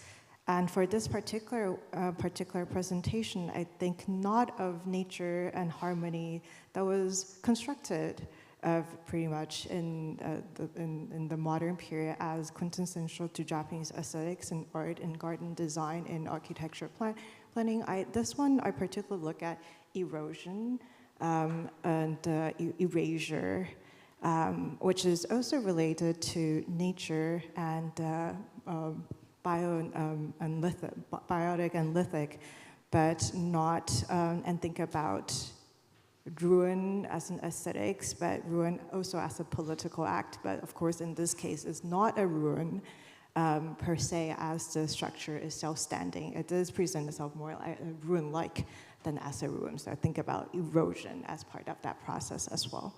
So nature is very crucial in all my chapters. Different ways. One is the growth of trees, the other is the erosion of stones, and so the other is the environmental order, which I think is really tied to your work, so I'm really excited to learn more about yours. I think for me as well, I'm very interested in thinking about nature as a cultural export. So thinking about the ways in which sort of photographic practices, photographic actions, the way in which contemporary audiences are engaging with both photography as an act, but also engaging with the landscape based off of that photographic practice. And so thinking about how those two are intertwining and what traces from these actions in the past that were unchallenged or just sort of left to be are then now showing up or reappearing in sort of contemporary day. So thinking about the ways in which, for example, since it is February, right now there are a lot of photographers traveling to Yosemite in order to photograph firefall. So that image you saw of like 100 photographers stacked on top of each other is literally happening right now, and that all stems from one photograph becoming popular, that then going online, people being able to geotag, find out where this is happening, and now this has become this major occurrence that disrupts Yosemite, it disrupts the way in which people are able to access that space. So really thinking through how this simple act of pressing a shutter can create all these other ripples of action. Thank you. Lily? I think for this chapter in Date, the inevitability that I keep bumping up against is the concept of national identity and how important the idea of national identity is in organizing the power structures of our world currently, and yet how actually inadequate those can be, and in describing who people actually are and what their experience actually is. And my brain, while I was preparing for this presentation, kept coming back to the fact that we had there was a very strict idea of national identity in the 1930s that led to the scapegoating and persecution of Japanese Americans, and I feel like we are seeing the exact same kind of scapegoating happening around the concept of national identity in our current politics. Thank you. Okay, so now we'll just open it to the floor. Any questions for our panel here? And Nancy, you're keeping track of the Zoom questions, right? Yeah. Okay. Question. Oh, sure. I have the mic, yeah. So. Lily, I have a question for you. Thank you so much for your paper, which I really enjoyed. And, you were, I think, in a really effective way, you tried to show us help us kind of read Hideo Dante's work in light of this really challenging anti-Asian environment, and to, I think, inject a kind of potential power in works that I think could be dismissed as extremely aestheticized. Right. And so I really appreciated all the layers that you provided us there in terms of understanding this body of work. I'm wondering if you could kind of talk about the fulfillment though of that potentiality, and what those, where do you think Dante's work sits today, right, in terms of I think a desire to mobilize images for an understanding of Asian American art that again might be, upon which there are certain demands, I'll say. It might be what? Sorry. Upon which there are certain demands, what is this art meant to, what is it doing now, I would say. And so you talked about the potential for these images to work in a certain way. How do you think they are received now? What do you think they mean, within the canon of American art, within Asian American art, and have they fulfilled that potential that you're trying to pull out? And what's the So if you could kind of put this into a bigger picture, it'd be really interesting. Yeah, I think that a lot of what the nuance that Date was asking people to kind of see and understand in life, vis-a-vis kind of discovering the nuances in these pictures. I feel we've come in this country somewhere. I mean, at least we're able to acknowledge like a pluralistic, non-ethnocentric idea of national identity. And so, I feel like in some senses, some of the things that he's asking for are achieved, but it does bring up the question of when you are making images that are trying to suggest some kind of like pan-ethnic solidarity, at what point does that become potentially problematic or a hindrance and, stop us from seeing other kinds of nuance that need to be acknowledged, and not just the idea that, you could have a non-Euro-American background and be American, but that, in fact, among Asian American peoples, there's so many differences as well. So I think some of what he was looking to communicate was achieved, but then it also has those achievements have led scholars currently to kind of push back and question and trouble. What are some of the things we have to be cautious of when we use this term? Mm-hmm. All right. Yeah, Richard. I think, do we have to wait until the... do we have to do it for Zoom purposes? Yeah, sorry. This is a question sparked by Johnny's presentation, but in a way for everyone, I mean all three of you, if you want. It's optional for Lily and Andrea. But, you started your paper with these beautiful photographs of yourself, these self-portraits in the landscape. But then I was wondering, for the rest of the paper, where are you? And I'm kind of wondering that for all three of you. I'm very interested in first-person art history, if it's how and when is it possible or advisable and when not. So I don't have an answer in mind, but I'm just wondering, is this, for Johnny, is this an extension of your photographic self-portraiture project? Is this about finding your way through these photographs and through this landscape? The scholarly project, I mean. Well, within this particular chapter, I utilized my experience as a doorway into this discussion. I sort of come back in at a different point where I am doing this body of work and this research around sort of the Pacific Flyway and thinking about sort of the two Californians as one connected space. And that sort of first-person experience of working with park rangers, both here and in Mexico, sort of leads that discussion. In terms of how the two practices work together, I see them as being siblings, but like not twins. So they speak together, they can answer certain questions that one asks and the other can answer, but at the same time, they are meant to do sort of two different things. I think the work is there to bring attention, awareness, bring people into a space, and then the text allows me to take everyone a little bit deeper into those discussions behind sometimes what is shown in the images, but also what you can't see within those self-portraits. And then I think it was posed also to the other? As an option. Would you like to exercise the option? I think I need to rehear the question. I got where am I at? Where are you in your research? In terms of like what stage am I at, or like why was I drawn to it? Well, perhaps both.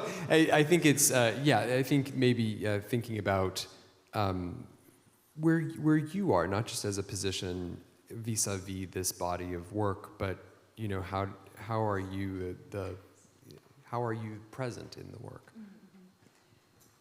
Well, certainly in my case, I am not Asian American, so I'm very much trying to kind of speak alongside as opposed to for or about the artists that I'm working on who have that heritage. The me in this project is I just was so intrigued by the images. I knew that there had to be more to them than the common script that is in the literature about them, which is that they were the invention of MacDonald Wright, and kind of the reflection of his like very Orientalist idea of like reinvigorating Western modernism by drawing on classical Tang and Song Dynasty Chinese art. I just was like, there's no way that these artists had the same relationship to that this is what that style meant to them. So I wanted to kind of uncover and investigate that as best as I could, from a place of kind of coming from outside that identity. Yeah, so I suppose that's my answer to that question. Thank you for posing it. Because now I'm looking at monuments not just as architecture or sculpture, but as an embodied experience. A lot of my thoughts about how to understand these sites also comes from me visiting the sites and also reading about other people visiting the sites, whether it's historical or contemporary. So I look at Google Map review as well. So actually, funnily, one of the comments that inspired thinking about it in relation to the park is someone who gave the site a 1-star review saying that the park is so clean and so tidy, but the tower is so dirty and ugly. Why do they not clean it? Because it is very, very weathered, and there are weeds growing all over the place. So that actually is part of where I started to think about how does this site that used to be imperial expansionist monument come to be a symbol of peace, even used for the 1964 Olympic torch relay. So I am definitely embedded in the dissertation, thinking about how these sites were being understood, and also really interesting to compare how I experienced this space versus how records of event or records of people visiting those space were in the 1940s. Actually, I have a question about Johnny. How did you make some of those pictures? I mean, yeah, how? Like, how you were? It's very striking. Aesthetic. So they're all self-portraits. Typically, I'm either out by myself or I'm with one or two other people, sometimes my mom. And I do a lot of research in advance. So whether it is looking through archives, looking through other photographic captures of those spaces, whether it is through pop culture, perhaps there is something happening on social media where everyone is going to a particular site because some algorithm has made this particular place seem of importance. And then going to these sites, staging my camera and almost performing in front of the camera in a way, of situating myself on the landscape, using all types of cameras that I have with me, from everything from a DSLR to more recently I've also used like a drone. So thinking about myself in relation to this like 3D camera that is able to access multiple levels of viewing, and then sort of capture these images in relation to those spaces. So it's really a performance. And what does that feel like? I mean, it could be boring, it could be, I mean, is it sort of overwhelming, or, I mean, what is it like? It's a bit, it depends on where, I'll say. There are times when I've maybe only had like 5 minutes to capture an image, so it's being very aware of your position in relation to space. So always sort of thinking of yourself in relation to this picture plane. It is often quite meditative because I literally have to get to a point of silence where I can hear the shutter from like 300 feet away to make sure that the camera is operating, and thinking about how I am on this particular landscape. That it also forces me to be both an observer and observed. So thinking about how I'm going to be related to in these images, but also thinking about, in some of these places I am there and I'm watching other people interact with the spaces. So going on Google and looking to see like where people have tagged certain sites, going there and watching people stand in one line to take the exact same shot over and over and over again. and then looking like 10 feet to the side and being like, why is no one over there? And then sort of capturing my image and thinking about that whole experience as I'm doing it. Wow. I have a sort of, Andrea, this is sort of a more specific question for you because you used, was it cultural digestion? Is that your term? That's the term he used in his writing. Okay, so, and I'm just really interested, maybe you know this, maybe you don't, this is more of an informational thing, but Japanese architecture and all of these really bodily metaphors, so like I know Kenzo Tange also talked about like Shinchi Taisha, which is like, taking breath in and having it be metabolized in your lungs. And so you have digestion and metabolism, and I mean, what's up with that? It's funny you ask that because my third chapter is actually on Tange Kenzo, but not in his post-war metaphor of the body, but in his pre-war metaphor of nature. So he has this shift from so his early project, his early project in the 40s utilizes a metaphor of nature and environmental order as a way to organize and also a rhetoric against Western architectural notions in the sense that Japanese architecture is more in line with nature and therefore superior. But it's very similar, and he kind of moved this metaphor from nature to the bodily digestion to a more individual level in the post-war period, which I find very interesting.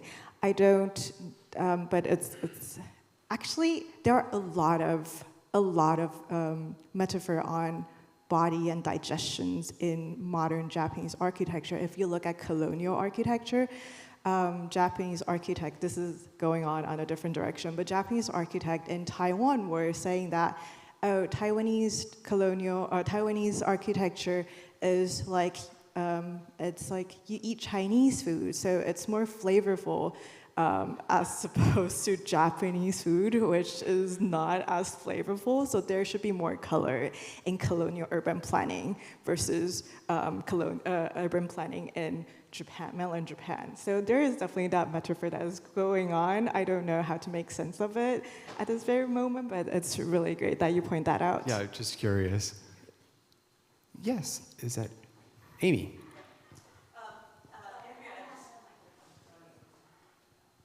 And I'm Amy Ogata from USC, and Andrea, I'm really interested in the idea of the monument, especially here now with these two exhibitions in Los Angeles. And I'm wondering about this process of remaking and how you see perhaps erosion in relationship to the actual artistic intervention of what we see here in LA. I don't know if would you mind elaborate on the monumentality? No, not that well, one. there are these exhibitions that are about these like lost cause monuments that were taken down in 2020, 2021, and one was melted, one's been totally remade by Carol Walker. But there's this huge show that's at Mocha Geffen. And so I think people in LA are thinking about monuments and what happens to them. And the show really proposes this kind of juxtaposition of seeing them in a gallery, seeing them taken down, seeing them in relationship to other kinds of works. And so I guess thinking about what happens to monuments, their kind of critical fortune, how we maybe forget them, how we remember them, how we remake them. How do you see this, I mean, this kind of artistic urgency right now in relationship to the kind of long process that or long, slightly different, longer process that you're also discussing?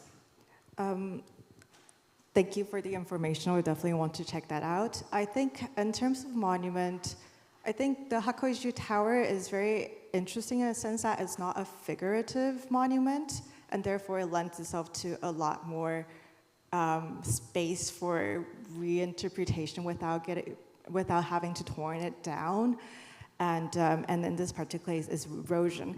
But because I did not have time to go through the 4 sculpted figures on the tower, but the 4 sculpted figures are actually a new iconography that this artist, Hinago Jitsu, devised for a Shinto cosmology, which usually do not have icons. And one of them is a military figure, and that one was taken down by the GHQ. And then in the late 60s and 70s, they recast it and then put it back. So I think figurative monuments have a very different afterlife compared to a more abstractive forms of monument. So I hope that kind of answers your question. I think there are also a lot of different ways how these monuments were being treated after its imperial history. So a lot of them, the figurative ones in Tokyo and other places, were taken down of their figurative figures. So this case is particularly interesting in the sense that, of course, one of the reasons is that it's kind of in a very peripheral state compared to metropolitan Tokyo. Miyazaki is still one of the prefecture that does not have a bullet train. You cannot go there easily. It actually takes a lot of effort to go there.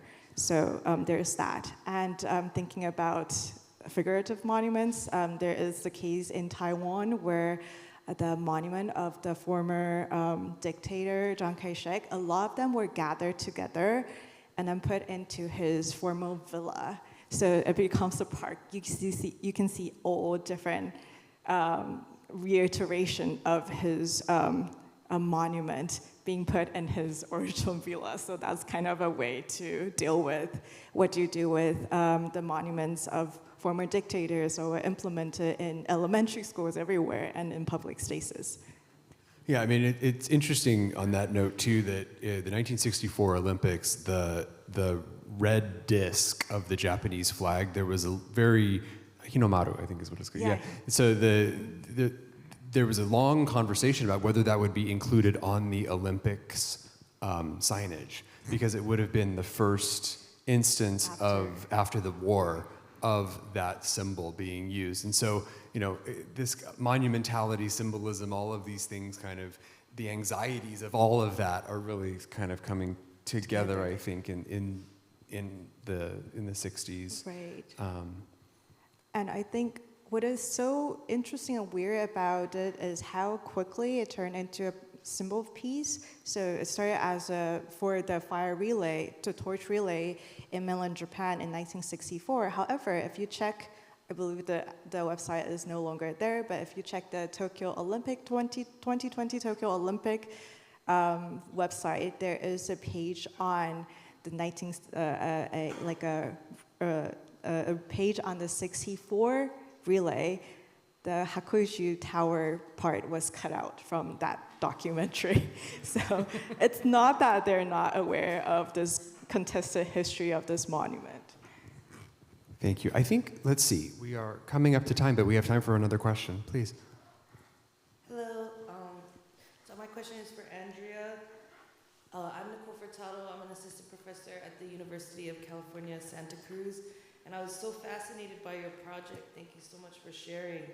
I was really interested in this idea of ruination, but versus erosion, as well as a simulated antiquity coming from Hakko Tower's construction. I also was reminded of, it was very dystopic to look at those images.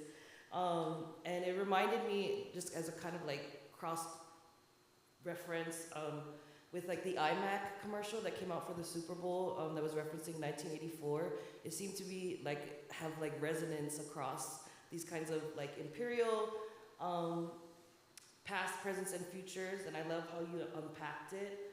So I guess my question is, do you think that the artist was maybe inspired by Art Deco movements happening around that same time period? The tower itself was kind of giving metropolis vibes to me. What future do you think should happen to the tower? What would you want to see happen? So the tower, because I want to talk about the stones, but I also actually want to talk about reinforced concrete, but of course we didn't have time for that. So I have a more extensive discussions on the style and the stylistic influence. They were definitely looking at Art Deco. And they were also looking at some slightly minor figure in Western sculpture history, like Ivan Mastrovic, who has been lauded as the Northern Rodin in the Japanese art world in the 20s and 30s. So they were looking at his work, and also looking at, he was also looking at Franz Mesner and other works. So there were really direct references there as well, which I did not have time to cover. But I want to get a sense, I want to kind of still give us the sense that there is this circulations of ideas that were very instrumental in the making of the tower and the symbolism that is in it, and this discussion of pure Japanese things versus Japanese things, pure Japanese things as devoid from any influence versus pure Japanese things as accumulation of all sorts of culture, because there has been that kind of two different ways of understanding Japaneseness in architecture and art since the dawn of the discipline from the 19th century. And in terms of what should happen to the tower, there is actually a local group that was that actually make an incredible effort to document every single stone and gather all the information they know about the stone. So there are other stones I did not get to show. Is that there is a stone that is actually from a mausoleum in Nanjing, a Ming Dynasty stone with killing the mythical creature, and that one is featured. And I think the Nanjing, I forgot which museum in Nanjing actually, at one point in history, demanded return of that particular stone. And there is some activity, some demands for repatriation of the stones, but it's not like they're like a sculpture or quote-unquote art objects that stir more attention. So I don't know what's gonna happen. I don't know what's gonna happen to the tower. I think the easiest way is actually to have explanations and to actually have regular tours of the place, because the tower is actually only open once a year. The interior is only open once a year, and and there is no explanations of the history of it. It's described as a facility built in the wartime and now like a living part of a park that people use all the time. So yeah, I hope that answers your question. All right. There is one more question. Yes, right here. Sorry, it's that mid-distance. If we have to go, it's fine. I don't have to ask my question. No, we have time. My name is Jennifer Gonzalez, and I'm also at the University of California, Santa Cruz. And I wanted to ask Johnny Chapman about your talk, because I really enjoyed it. And I wanted to ask a little bit about the history of self-portraiture. And I'm sorry, I know there was another question that I missed that I was out, so forgive me if I'm repeating anything at all. But I'm interested in the history of self-portraiture and the number of other contemporary artists that have done this kind of solitary figure in the landscape, self-portraiture, that your work might be in conversation with. Because not only the painterly tradition, if we want to go back to Caspar and Friedrich, but if we want to think forward to other artists who have been working throughout the 20th century in situating their bodies in this kind of physical space. Because I think there's something unique about your work that's quite pressing and monumental, coming back to the question of the monument, that has to do with scale and framing, that is somewhat different from the little, slightly more intimate portraits that people have taken as solo figures in the landscape. And I just wonder if you want to talk a little bit about the relationship between figure ground, scale, and the relationship of that work to the history of other kinds of self-portraiture. So over the course of working on this body of work, there's a number sort of inspiration or other conversations that have come in tandem. So whether it is, Caspar David Friedrich's The Wanderer Above the Sea of Fog, of the figure standing on top of the mountain, but not just thinking about that work in terms of its aesthetic qualities, but also like what was happening at the time of that image's creation and what that figure was meant to represent then. And then thinking about how the figure has come to be represented within the history of landscape photography. So as first a measure of scale and distance, as these photographers were going out on different geological surveys, the figure was there as sort of a marker of distance, scale. This is how much space, right, we're going to have access to. But then, there was one point where I thought about my work in line with the legacy of like Ansel Adams, Watkins, but then one of my advisors who's an artist was like, no, you're not in that line like at all. And instead, you're in line with artists like Anna Mendieta, who are thinking about their body in relationship to the landscape, becoming one with space, but also like Ai Weiwei, flipping off monuments, right, and thinking about perspective in relationship between the photographer and the subject, but also Carrie Ming Weems and her project Roaming. I'm forgetting her last name, but her name was Nina, and she did a project called Red Shoes, and she recently passed away, but it was her standing, White Shoes, sorry, her standing on top of a box at these different spots around New York City where slaves had been sold, thinking about the way in which our body acts as a point of relation in terms of discourse between ourselves, the image creator, and the audience, as a point of conversation and discourse, where we now have to ask all these sort of questions about who that figure is, what they're doing, why are they there, but then once we know that they are also the image creator, what it is that they are trying to show us about themselves in relationship to that place. So one of the things that I think about in relationship to the figure and space is, in my images, the figure is always turned away from the camera.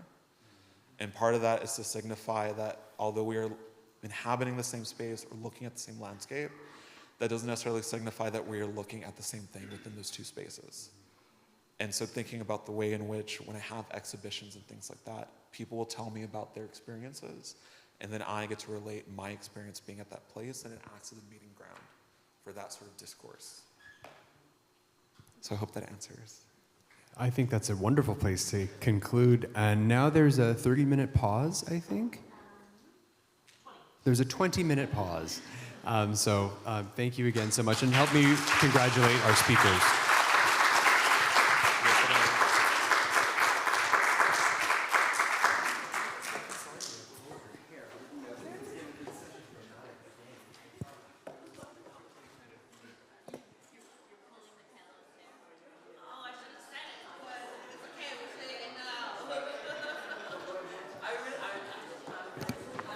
Welcome back everyone. To our audiences here and online, we're going to get started with our third session this afternoon, starting with our first speaker, Bermet Nishanova, who will be introduced by Matthew Canepa, both joining us from the University of California, Irvine. Welcome, Matthew and Bermet.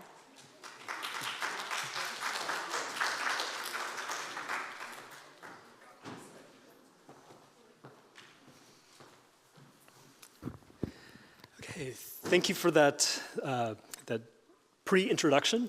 And of course, thank you to the GRI for organizing this wonderful event. I'll just simply echo what everybody else has said more eloquently, that this is incredibly important, and it's kind of a jewel in the broader programming for graduate students. So my name is Matthew Canepa. I'm a professor of ancient Iranian art and archaeology at University of California, Irvine. And it's my privilege to introduce Bermet Nishanova. Bermet is a PhD candidate and Elahe Omidyar Mir Jalali doctoral fellow in Iranian art history and archaeology in the Department of Art History at the University of California, Irvine. Before beginning her PhD at UCI, Bermet earned her MS in conservation from the Institute of Fine Arts Conservation Center and in Master's in Art History from University of Chicago. She has worked as a conservation and curatorial intern at a wide range of museums, including the Abegg Stiftung in Switzerland and the Department of Islamic Art of the Louvre Museum in Paris. An historian of Islamic art and specialist in the art histories of the Persianate world, her dissertation is entitled Entangled Materialities, Medieval Textiles of Central Asia, Iran, and India, 9th to mid-13th centuries. It is an assemblage-based study of medieval Islamic textiles, which approaches textile through its technical and material dimensions. In it, she traces how the agencies of materials like fibers and dyes and their makers' skills, technical knowledge, and artistic choices converge together, foregrounding the interconnected and cross-sectoral nature of artistic production across Persianate, Western, and Central Asia. Her dissertation and her presentation today reflect her extensive field research across Central Asia, conducted last year as a Fulbright Fellow. And I also want to acknowledge the co-advisor of Burmet, Alka Patel, formerly of UCI, now Emerita, and presently a director of a French CNRS, just starting this year. So, Burmet.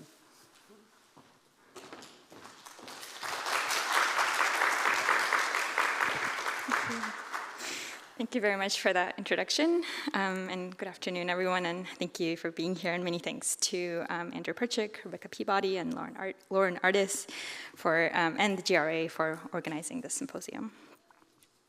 From a very broad conceptual level, a foundational question in art history lies in locating art within the space between the object and the viewer, where art materials operate beyond the limits of their physical properties. In the following presentation, I will build on and expand this paradigm by considering how woven structures of medieval textiles of Central Asia, Iran, and India were integral in the construction of their visual forms. Specifically, I argue how their technical features, which were predominantly used in kind of textile scholarship for classification and attribution, generate what I call haptic images, or visual modes that negotiate perception and materiality within the medieval Islamic milieu. The guiding questions of this presentation that follows then are how woven structures engage in medieval Islamic theories of seeing and knowing, and within this framework, how do textiles act as epistemic objects insofar as their material structures invited the viewer's embodied sensorial engagements. Although my arguments here venture uncomfortably necessarily into hypotheticals, dealing with experiences that cannot fully be recreated, they kind of also obliquely raise questions that art historians and the wider image-saturated world are being confronted with today in regards to kind of deceptive image-based works, which are the questions being how surfaces produce a kind of truth and the subsequent responsibility of the viewer within that space to distinguish what is made and what is seen. The conversation in the field then moves beyond questions of artistic originality or copies, copies being kind of objects having something less of the original object's authenticity, towards an examination of how materials at its physical limits structures perceptual experiences that are oftentimes not immediately visible on the object surface. To develop this argument, I first examined three kinds of textile-based visual surfaces, which I refer to as mirages, mirrors, and ideal reflections. These surfaces are created through plain woven textiles with floating supplementary wefts, the well-known Semites of pre-Islamic Iran, which were continued to be produced in the medieval period, and other textile constructions such as double weaves, proto-lampas, and lampas. This is by no means a classification of textiles, but rather a way of organizing together both structure and image, and ultimately connecting textile materiality and technique with artistic spectatorship. The second part of this presentation, the first part of this presentation is necessarily substantial as it lays the groundwork for a concluding discussion of the possible modes of reception. These modes of visual reception, I suggest, were designed to challenge the ontological boundaries of the objects and call into question their material efficacies. In discussing these three visualities, I draw on contemporaneous written sources, particularly theories regarding the so-called common and inner senses, from the classically derived Neoplatonic and Aristotelian thought, as well as artwork in other media that help situate textiles within the broader material context of medieval Islam. Extant only in fragments in Western museum collections, the textile with silver gilt diamond pattern motifs presents a compelling case for textiles generating what I refer to as mirage-like visual effects. The fragments are dated approximately to the 11th century and are woven using a range of different fiber materials. The weave is constructed with vertical warp threads of slightly twisted and partially degummed silk threads and tightly Z-twisted horizontal weft cotton threads. This intermix recalls the wider corpus of the so-called Islamic mulham textiles, which also feature silk warp and cotton weft weaves. Oh, no, go back. Okay, I'll just stay here. Further, the supplementary weft threads of the diamond pattern fragments, which are placed after every other cotton thread, are made of flat strips of animal substrate, possibly made of kind of intestinal linings, coated with a reddish-brown adhesive and painted with gilt silver only on one side. While in most Islamic and Western Eurasian contexts, the fillet method was used, in which metal foil was cut or drawn, then hammered and twisted around the silk core, metal thread-making technique found on the diamond pattern fragments takes its production possibly east. However, as it stands now, the diversity of observable animal-based metal threads on extant historical textiles makes it difficult to trace their production to regions other than kind of broadly east, that is China or Central Asia. The fragments are made of a basic plain weave, or a tabi, which is kind of the simplest weaving system in which each horizontal weft passes alternatively over and under successive vertical warp threads, which are tied and stretched onto the loom. Its design, however, requires a specific programmed arrangement of the loom that selectively lift only certain warp threads in order to bind the supplementary weft threads. So here in the schematic diagram of a loom, the cords, these are kind of like leashes that can lift some of the specific kind of warps on the loom, and they're circled in red. Control the warps responsible for the pattern. Then each dot then on the cord indicates the sequence in which specific warps are lifted, forming a single unit of the pattern repeat, or one diamond. These programmed cords lift a few of the textile warps in doubles or triples, leaving the majority below, while the weaver, allowing the weaver to thread through the metal wefts and create silvery continuous surfaces above. This woven structure, specifically the doubling of the warps, is commonly associated in Eastern Central Asian textiles, suggesting a workshop or most likely a regional practice possibly associated with the Liao or the later Karakitai communities. The combined effect is a field of repeated reflective diamond shapes that ripple across the surface like a mirage, as in an illusory and shimmering image caused by specular reflection or an optical scattering of light. As with the diamond pattern textile, another textile with sinuous OG lines framing its motifs also uses a simple tabby weave with supplementary wefts. However, here, the supplementary wefts are bound using another sequence, being bound every fifth warp, meaning only the fifth warp controls the decorative pattern. On the loom, the decorative design requires a significantly greater number of cords to execute its form. According to Karl Lotowski's studies, the repeating pattern measures about 8 to 9 centimeters in height in the warp direction and 12 centimeters in width in the weft direction. Further, knowing the thread count data, this means that each pattern repeat involves roughly 147 set of individual warp threads. During weaving, these warps were lifted by a set of predetermined programmed cords, creating the symmetrical mirror composition of confronting peacocks, pseudo-textual inscriptions, and sphinxes. Further, the two different sides of the surfaces of the OG textile, that is the plain woven surface and the surface with floating supplementary wefts, also use two different kinds of silk threads.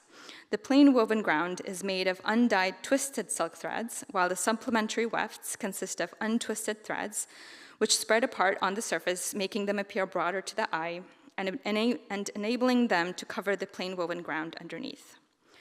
The resulting effect is a distinct optical topography of intermixed matte and glossy surfaces, with the glossy pattern zones appearing as though incised and floating above the matte ground. In my dissertation, I compare these textiles to mirrors, not just because the motifs resonate with the large corpus of actual mirrors decorated with endorsed sphinxes. These objects were kind of especially popular in Central Asia and the broader Islamic world, and are kind of being widely attested in archaeological contexts across present-day Uzbekistan, Kazakhstan, and Turkmenistan, and where they possibly functioned as portable and wearable objects, but also because of the close association of mirrors and textiles as material means of inner self-reflection in medieval Islam. Like mirrors, which reflected both one's outward appearance and inner state, indeed the act of polishing the mirror was compared to polishing one's soul, textiles in Islamic writings were used as powerful visual reflections of inner emotional and spiritual states. This reflective capacity of textiles was ritualistically enacted in Sufi practice, as described by Al-Hijwiri in the 11th century, where rending of garments during moments of ecstasy made kind of momentarily inner transformation and spiritual fulfillment materially visible. So Al-Hijwiri writes, there are three circumstances in which Sufis rend their garments. Firstly, when a dervish tears his garment to pieces through rapture caused by audition. Secondly, when a number of his friends tear his garments to pieces at the command of the spiritual director on the occasion of asking God to pardon an offense. And thirdly, when they do the same in the intoxication of ecstasy.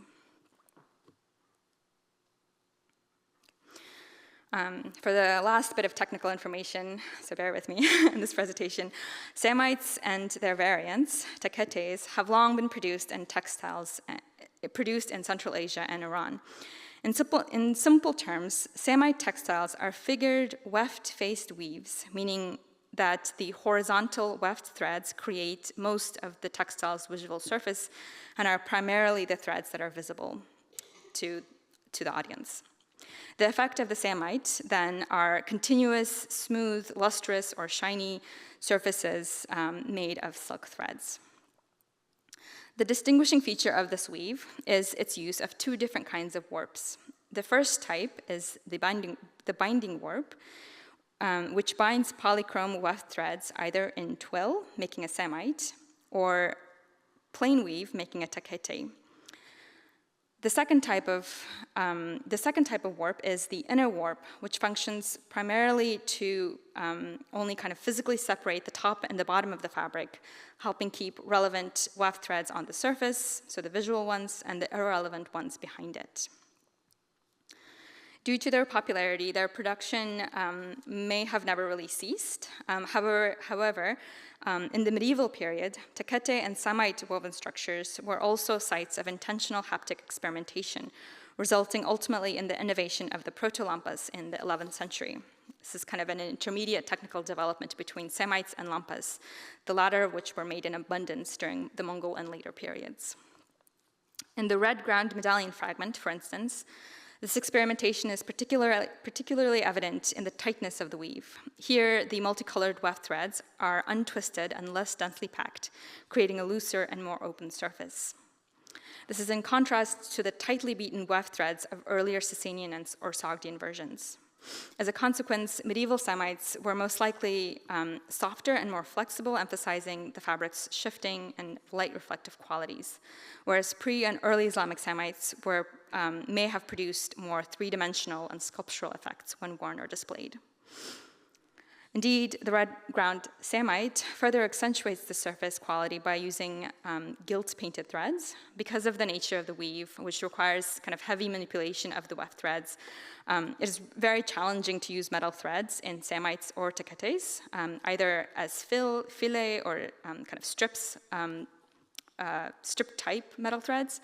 And as far as I'm aware, metal threads are not really attested in any Sasanian and early Islamic Samites. The red ground textile, however, achieves this metallic effect through painting its threads, possibly by applying gilt gold bound in gum directly onto the threads before weaving.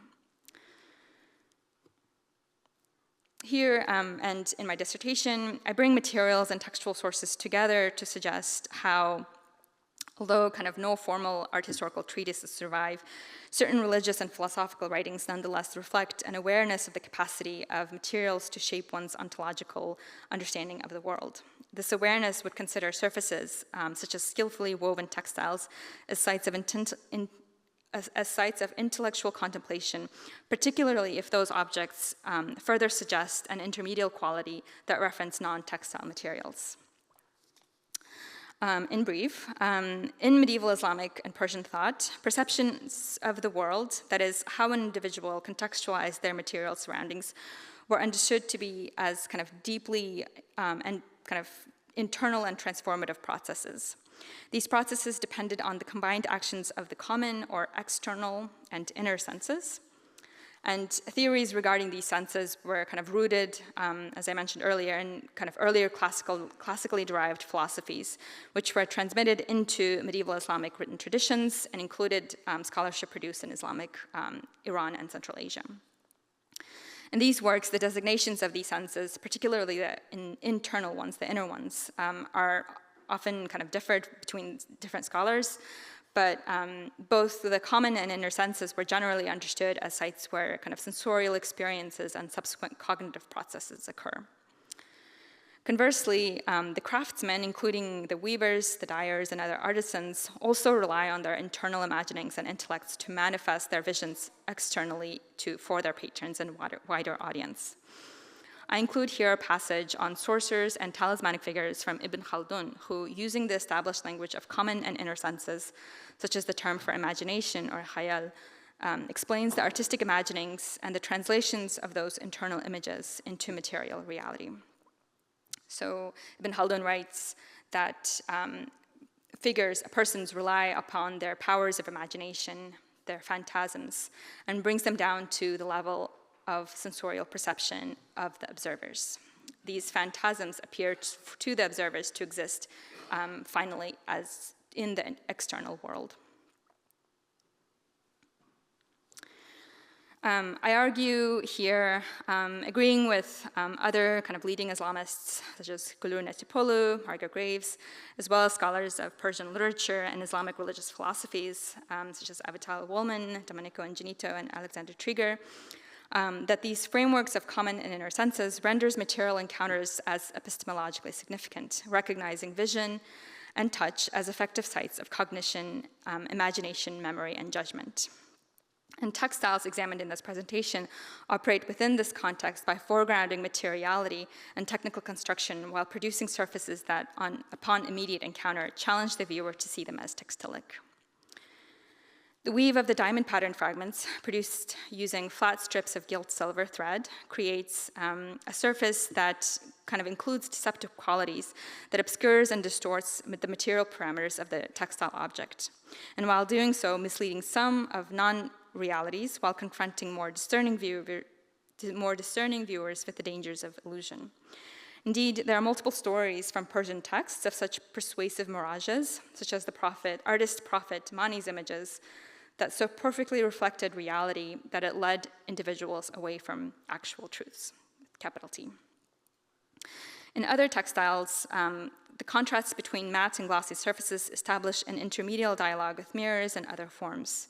When worn, these decorative objects integrate talismanic imagery, sphinxes, and pseudotextual inscriptions that activate reflection as a means of optical and protective force. Samites have long displayed kind of idealized princely imagery, often framed within medallions, a visual tradition that continued on into the medieval period. I suggest, however, that in the later medieval Samites, adopted new refractive visualities and increasingly referencing composite literary motifs, most notably the figure of the princely beloved. This figure operates simultaneously as kind of a religious inflicted manifestation of the divine, as well as an earthly model of an idealized ruler drawing on exemplary princes of the past to articulate virtues to be emulated by contemporary rulers.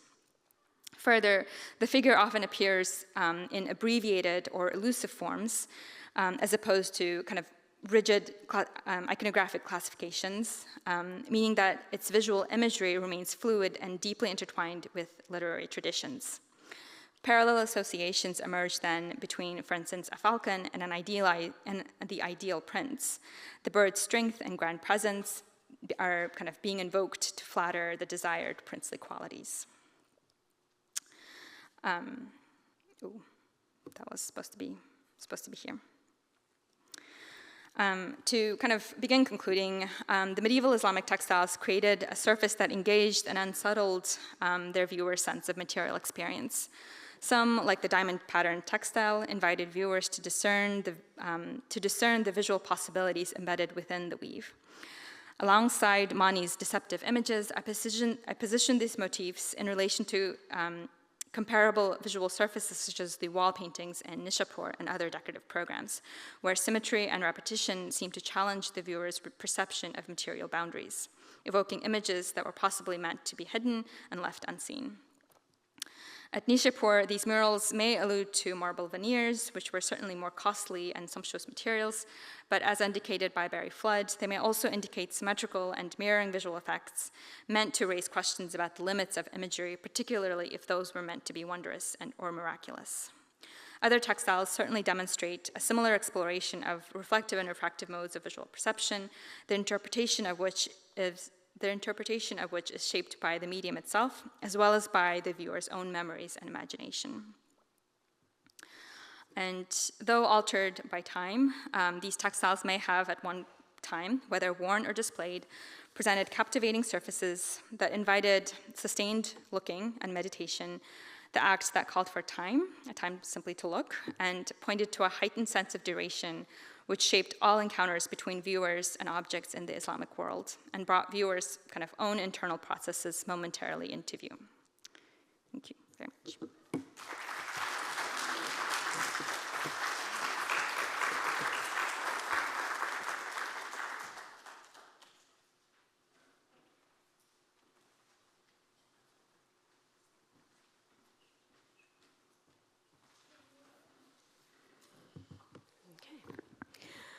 I want to start by thanking Andrew Perchek, Rebecca Peabody, Sue Kang, Lauren Artis, Brianna Hernandez, and the rest of the Getty team for organizing this conference. As everyone before me has said, these are very important experiences. I can attest to this. My very first professional presentation as an art historian took place at the Graduate Symposium held every year at the Art Institute of Chicago. So we have this in the Midwest as well. Therefore, it gives me particularly great pleasure to introduce Anahit Galstian, who is a doctoral candidate in the history of art and architecture at the University of California, Santa Barbara. She is a former wall paintings conservator and holds an MA from the Central European University. She will finish her dissertation this upcoming year. Her research examines funerary architectural and ritual in the 12th through 15th century Eastern Anatolia, a region renowned for its religious, linguistic, and cultural diversity. Once home to substantial Armenian populations, the region she studies now lies in Turkey, in places where the policies of monument destruction during the genocide largely erased the historical Armenian community's presence. Her work is thus restorative, bringing the contributions of Armenians to Anatolian societies into focus, and showing how these Christians were intimately intertwined with their Muslim neighbors. Her dissertation, Living with the Dead, Commemorative Architecture in the Senses in Medieval Ahlat, brings together architectural, religious, and sensory studies to explore the construction of intercommunal life in a medieval borderland. Drawing on extensive field and archival work in Armenia, Turkey, and Italy, it focuses on how Christian and Muslim communities articulated identity, memory, and belonging through shared sensory practices of commemoration. Her recent article on light, devotion, and funerary structures can be read in the Journal of the Society of Armenian Studies. Today, she will present research from the second chapter of her dissertation, which investigates the role of fragrant matter in funerary practices, tracing how they negotiate boundaries. Please join me in giving a warm welcome to Anahit.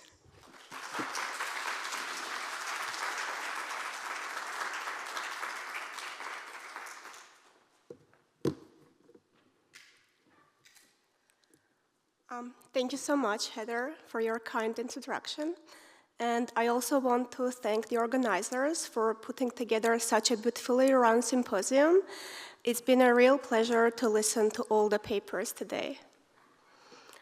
In my paper today, I studied the medieval funerary landscape of Ahlat, an eastern Anatolian borderland town in the 12th to 14th centuries.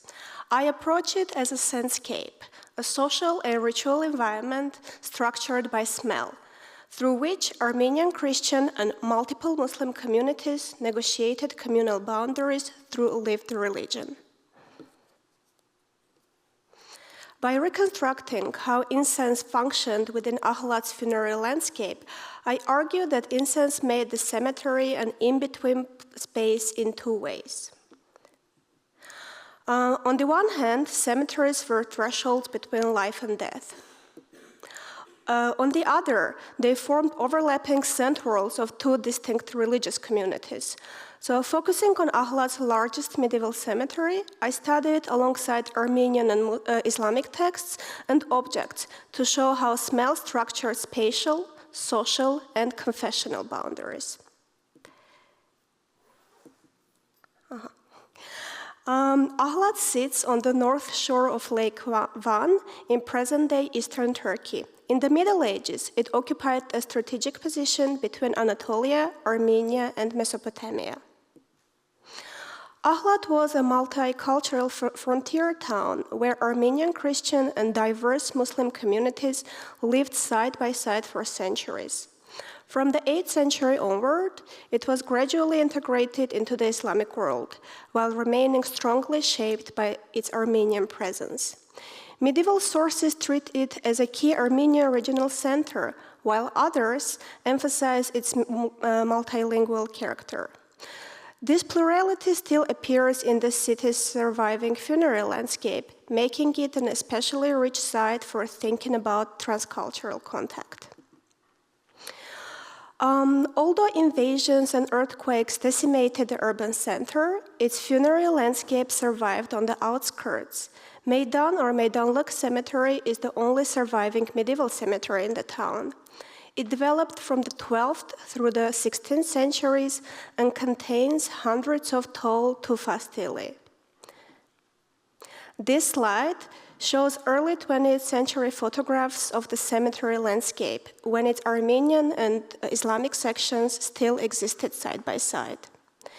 Even in black and white, you can see the similar scale of the stelae, their shared vertical emphasis, and the dense ornamental and epigraphic carving. Yet, shortly afterwards, the Armenian section disappeared.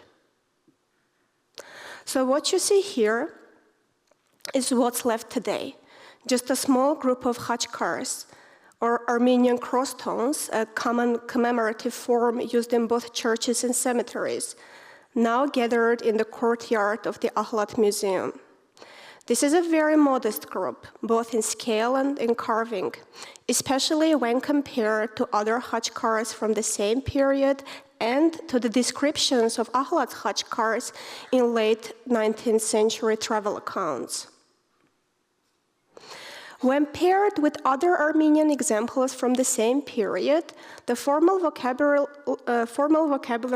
that Armenian and Islamic funerary markers shared becomes easier to see. One of the shared structural features is the arched niche, a form that appears across both Armenian and Islamic funerary markers of the period. Yet, despite this formal convergence, these funerary markers make different claims about the afterlife. Khachkars center the cross as a radiant intercessor of salvation, while Islamic stelae emphasize Quranic inscriptions and light motifs linked to judgment and proximity to God. This mix of visual similarity and religious difference frames my central question. If these monuments look related, what can ritual practice tell us about boundaries between communities? In what follows, I shift from form to scent, asking how incense organized commemoration in medieval Ahlat. I want to begin by looking at olfactory objects used in funerary rituals. These objects rarely survive well, and as is often the case with medieval material, their provenance is often uncertain. So what follows is based on comparative material from the broader region and is necessarily tentative. Several rare examples of such objects come from Ani, the medieval Armenian capital, and represent a small set of hanging bronze censers dating from roughly the 9th to 11th centuries, decorated with scenes from the life of Christ. I cannot label them as strictly funerary objects only, because censers were standard liturgical implements and were used in many contexts. While their large hanging forms suggest use in official rites led by clergy, these bird-shaped censers that have survived from the major metalworking centers of Iran introduce a different kind of situation. These compact, chain-suspended bronze vessels were typically uninscribed and could be used flexibly. In contrast to the Ani censers, their form does not bind them to a specific religious or institutional setting, making them accessible to ordinary users as well as religious officials. At the same time, their zoomorphic form makes them especially meaningful in funerary settings. In Islamic eschatological imaginaries, birds sprinkled with amber and musk evoke paradise. Hadith describes souls dwelling in green birds beneath God's throne. In this context, the bird censer can give form to this fragrant horizon of the afterlife. Importantly, birds are also part of Armenian eschatological imagination. The Khachkar of Hyderabad from Ahlat from 1204, which is one of the many Khachkars from the period representing birds as souls in paradise, suggests a comparable vision of the afterlife activated by the shared visual language.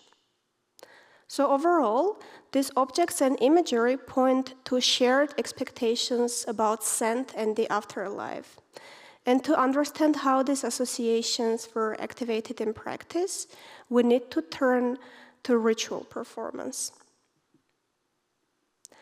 Now, in Christian contexts, incense is typically framed as an analog for prayer and divine presence, with its rising smoke carrying supplication heavenward. It is also closely tied to ideas of purification, sanctification, and the honoring of holy persons and bodies. In her book, Scenting Salvation, Susan Ashbrook Harvey emphasizes this understanding of olfaction as operative and not just symbolic. Studying the early Christian Mediterranean, she shows that people understood smells to enact the processes they signified. So taking my cue from Harvey, I focus on what incense did as a sensory technique within a multi-confessional funerary setting. Medieval Armenian funerary manuals preserve a stable ritual structure. Here, incense helps guide the dead through a sequence of transitions. The rite begins in the house. A deacon censes the cross and then the body, followed by the clergy and the gathered community. This turns the domestic interior into ritual space and reclassifies the deceased from social person to a ritual subject. It marks the moment when the dead body enters an in-between condition, no longer fully embedded nor fully removed from the community of the living. Incense continues to mark and enact key transitions. The deceased is censed again before the procession departs for the church. Upon arrival at the church, the deacon first censes the altar, followed by the deceased, the clergy, the readers, and the congregation, as if positioning the deceased within the sacred hierarchy of the church. Before the procession proceeds to the cemetery, the deceased is censed once more. At this point, censing marks the beginning of ritual withdrawal, preparing the deceased for final separation and burial. Finally, at the grave, after the burial, a last censing marks the stabilization of the deceased's new status. It signals closure, an end to movement, and an end to social interaction with the corpse. The use of incense did not end with the burial, but recurred also in commemorative rites. These comprise the 7th and 40th days after death, annual anniversaries, and collective merelot observances, Days of the Dead. On these occasions, communities held services in churches and cemeteries and burned incense at graves. One thing to note is that while Armenian canonical legislation did regulate funerary behavior, as seen in the book of the Armenian canons, it does not address olfactory practices, indicating that it was treated as a normative practice. This stands in contrast to the Islamic material, where censing in particular becomes contested at later stages of the funerary ritual. At the same time, Armenian sources more often point to simpler frankincense-based incense, sometimes combined with sweet flag, while Islamic practices draw on a broader palette of aromatics. Importantly, the use of similar substances across traditions was not excluded. There were no strict prohibitions on particular ingredients, so incense recipes could be adapted or expanded depending on their availability. What matters here is that these aromatics were often associated with paradise, and their use in funerary rites activated imaginaries of the afterlife through an olfactory register recognizable across communal boundaries. With this in mind, let's turn to the Islamic rite.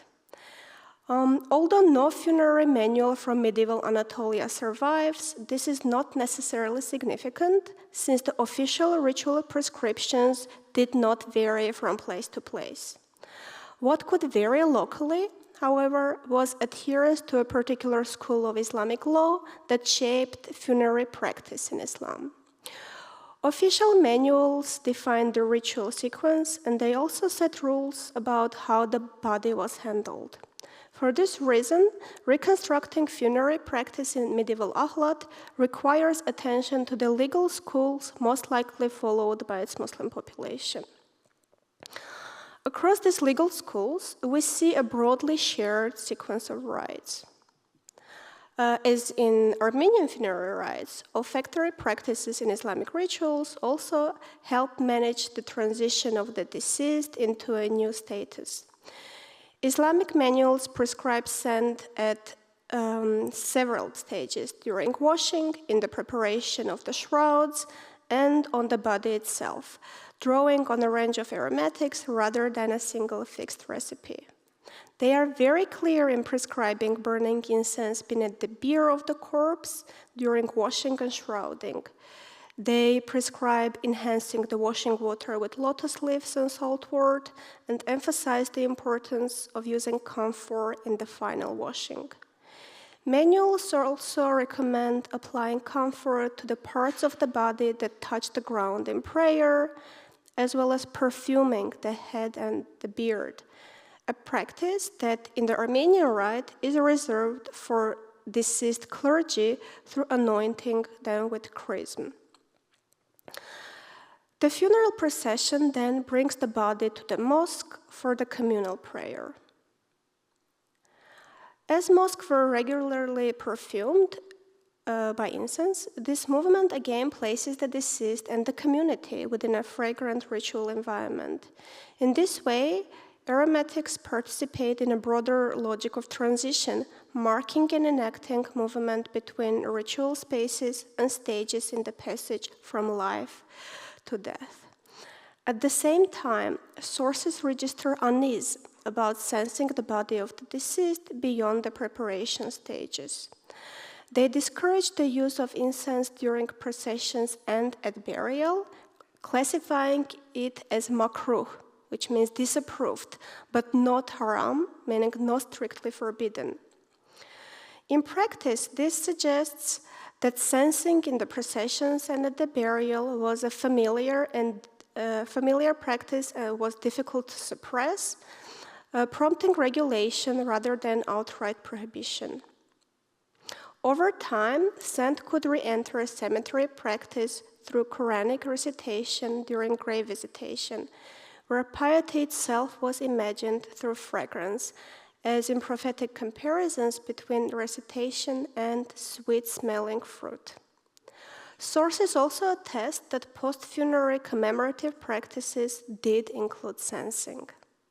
In the Anatolian context, texts record the use of incense from the earliest Ottoman tomb settings, starting from mid-15th century, early 15th century times, where it was sustained through pious endowments that appointed salaried incense attendants and allocated funds for aromatics such as aloes wood, ambergris, and musk. Anatolian Sufi mystic Rumi's 14th century biographer likewise notes the burning of incense at the tombs of prophets and Sufi saints, calling them a praiseworthy practice that would produce spiritual benefit by transferring fragrance to the devotee's grave in the afterlife. And although these references concern shrines of political and religious elites, they belong to a broader normative framework that encouraged grave visitation, in which scent functioned as a practical way of making sense of the afterlife. Thinking of these moments when fragrance entered the ritual across Armenian and Islamic traditions makes it clear that scent not only structured moments of transition, but in a city like Ahlat, where these rituals could unfold side by side, sometimes simultaneously, sometimes in view of one another, this would have produced a recognizable ritual and sensory logic of death. In closing, let's look at the map again. You can see the medieval city and the Islamic section of the cemetery at the outskirts of the medieval city that survives today. The Armenian section is no longer visible on the ground, so its precise location is uncertain, but evidence attests that it lay within the same funerary zone. This physical proximity meant that Armenian and Muslim Islamic funeral processions moved through shared urban space on their way to the cemetery, marking the city as a whole as a shared funerary scentscape, where olfactory practices could temporarily blur confessional boundaries. The cemetery, in particular, intensified this dynamic, not only because the close proximity of burial areas concentrated funerary activity, but also because it brought shared material forms into view alongside shared sensory practices. At the same time, this sharedness did not erase boundaries. Sources make clear that similarity was recognized as something that required constant regulation, often framed in terms of intention.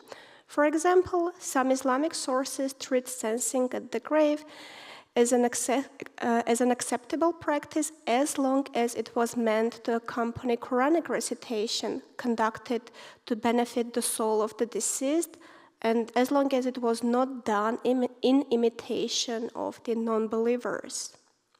From the Armenian side, a 13th century polemical text addressing Islamic religious practices offers a pointed contrast. The Armenian author condemns Muslims for leading lives marked by sin, only to turn at the moment of their death to the adornment of their graves. Here, the particular word he uses for adornment in Armenian should be understood not only in visual terms, but also as alluding to the use of fragrant substances, such as rosewater, attested in other sources. By opposing a lifetime of sin to a return to funeral practice, he did not otherwise by opposing a lifetime of sin to return to a funeral practice that he did not otherwise reject, the Armenian jurist underscores the moral problem at the core of it, rather than the act itself. In other words, these sources reveal that religious authorities recognized the capacity of formally similar rituals to blur these confessional boundaries, and therefore sought to reassert difference by regulating their meaning and proper use. Thank you very much.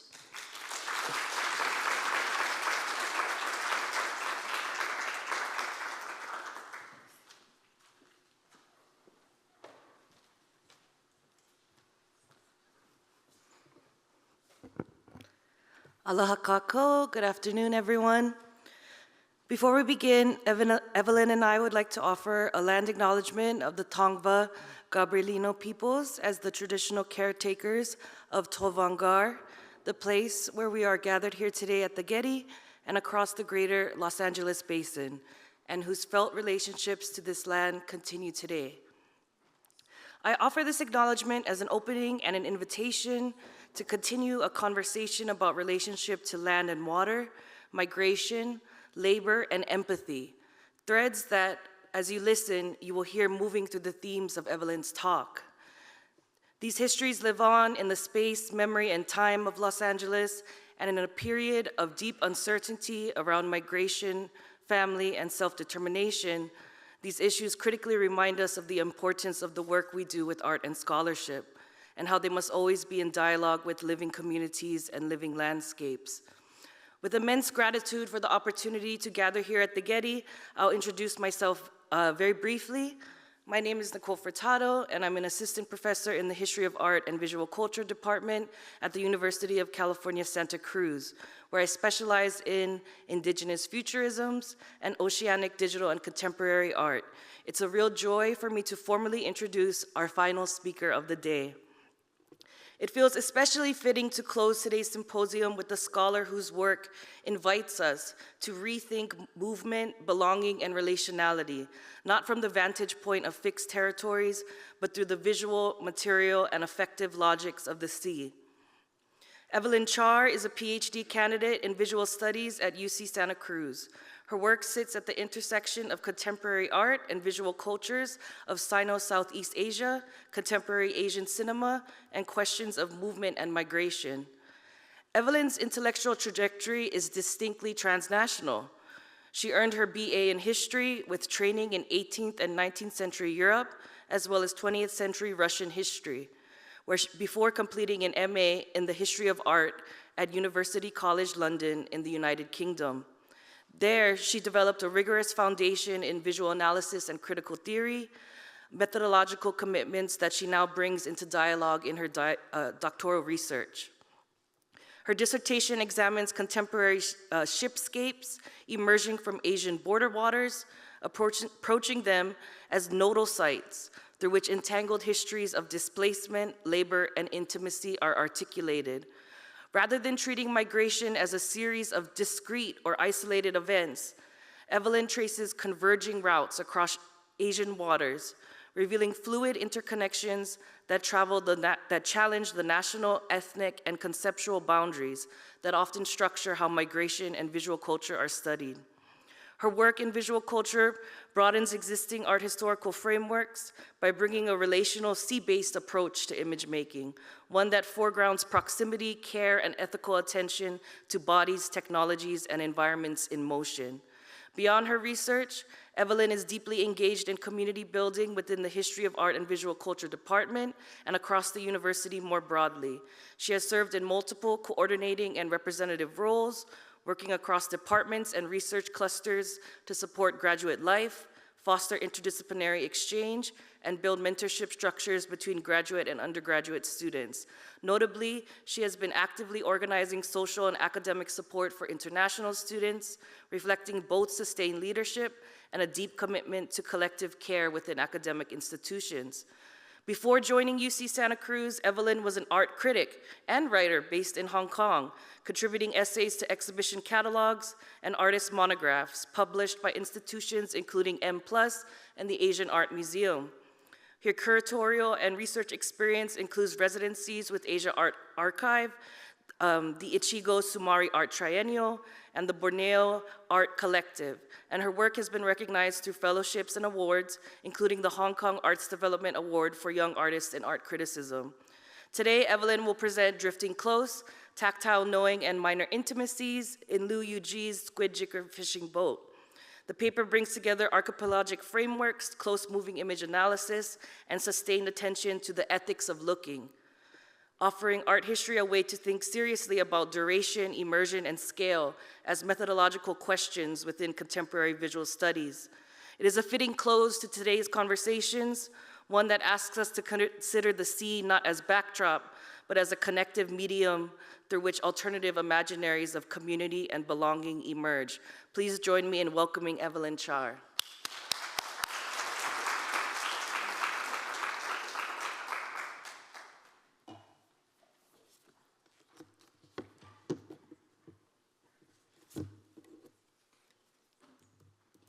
Hello. So thank you, Nicole, for the wonderful introduction, and thank you all for staying for the last talk of the day. It's been a long day. And I want to start by thanking the GRI for organizing this symposium, and it's so beautifully curated. The sessions work so well together. And I also want to give special thanks to Professor Nicole Furtado and Professor Jennifer Gonzalez, who are here today, and for their invaluable feedback on my presentation and helped shape it in its current form. And I have a small remark to make about the slight change to the title of my presentation, which is now a little bit different from the one in the printed program, because the paper turned out to emphasize on both haptic film techniques and depiction of intimacies. In the presentation, I'll elucidate that change a little bit more. Oops. Oh, here. Okay. So on New Year's Day 2015, a ship named Kinlai Xing departed from Kaohsiung, which is a port city in southern Taiwan.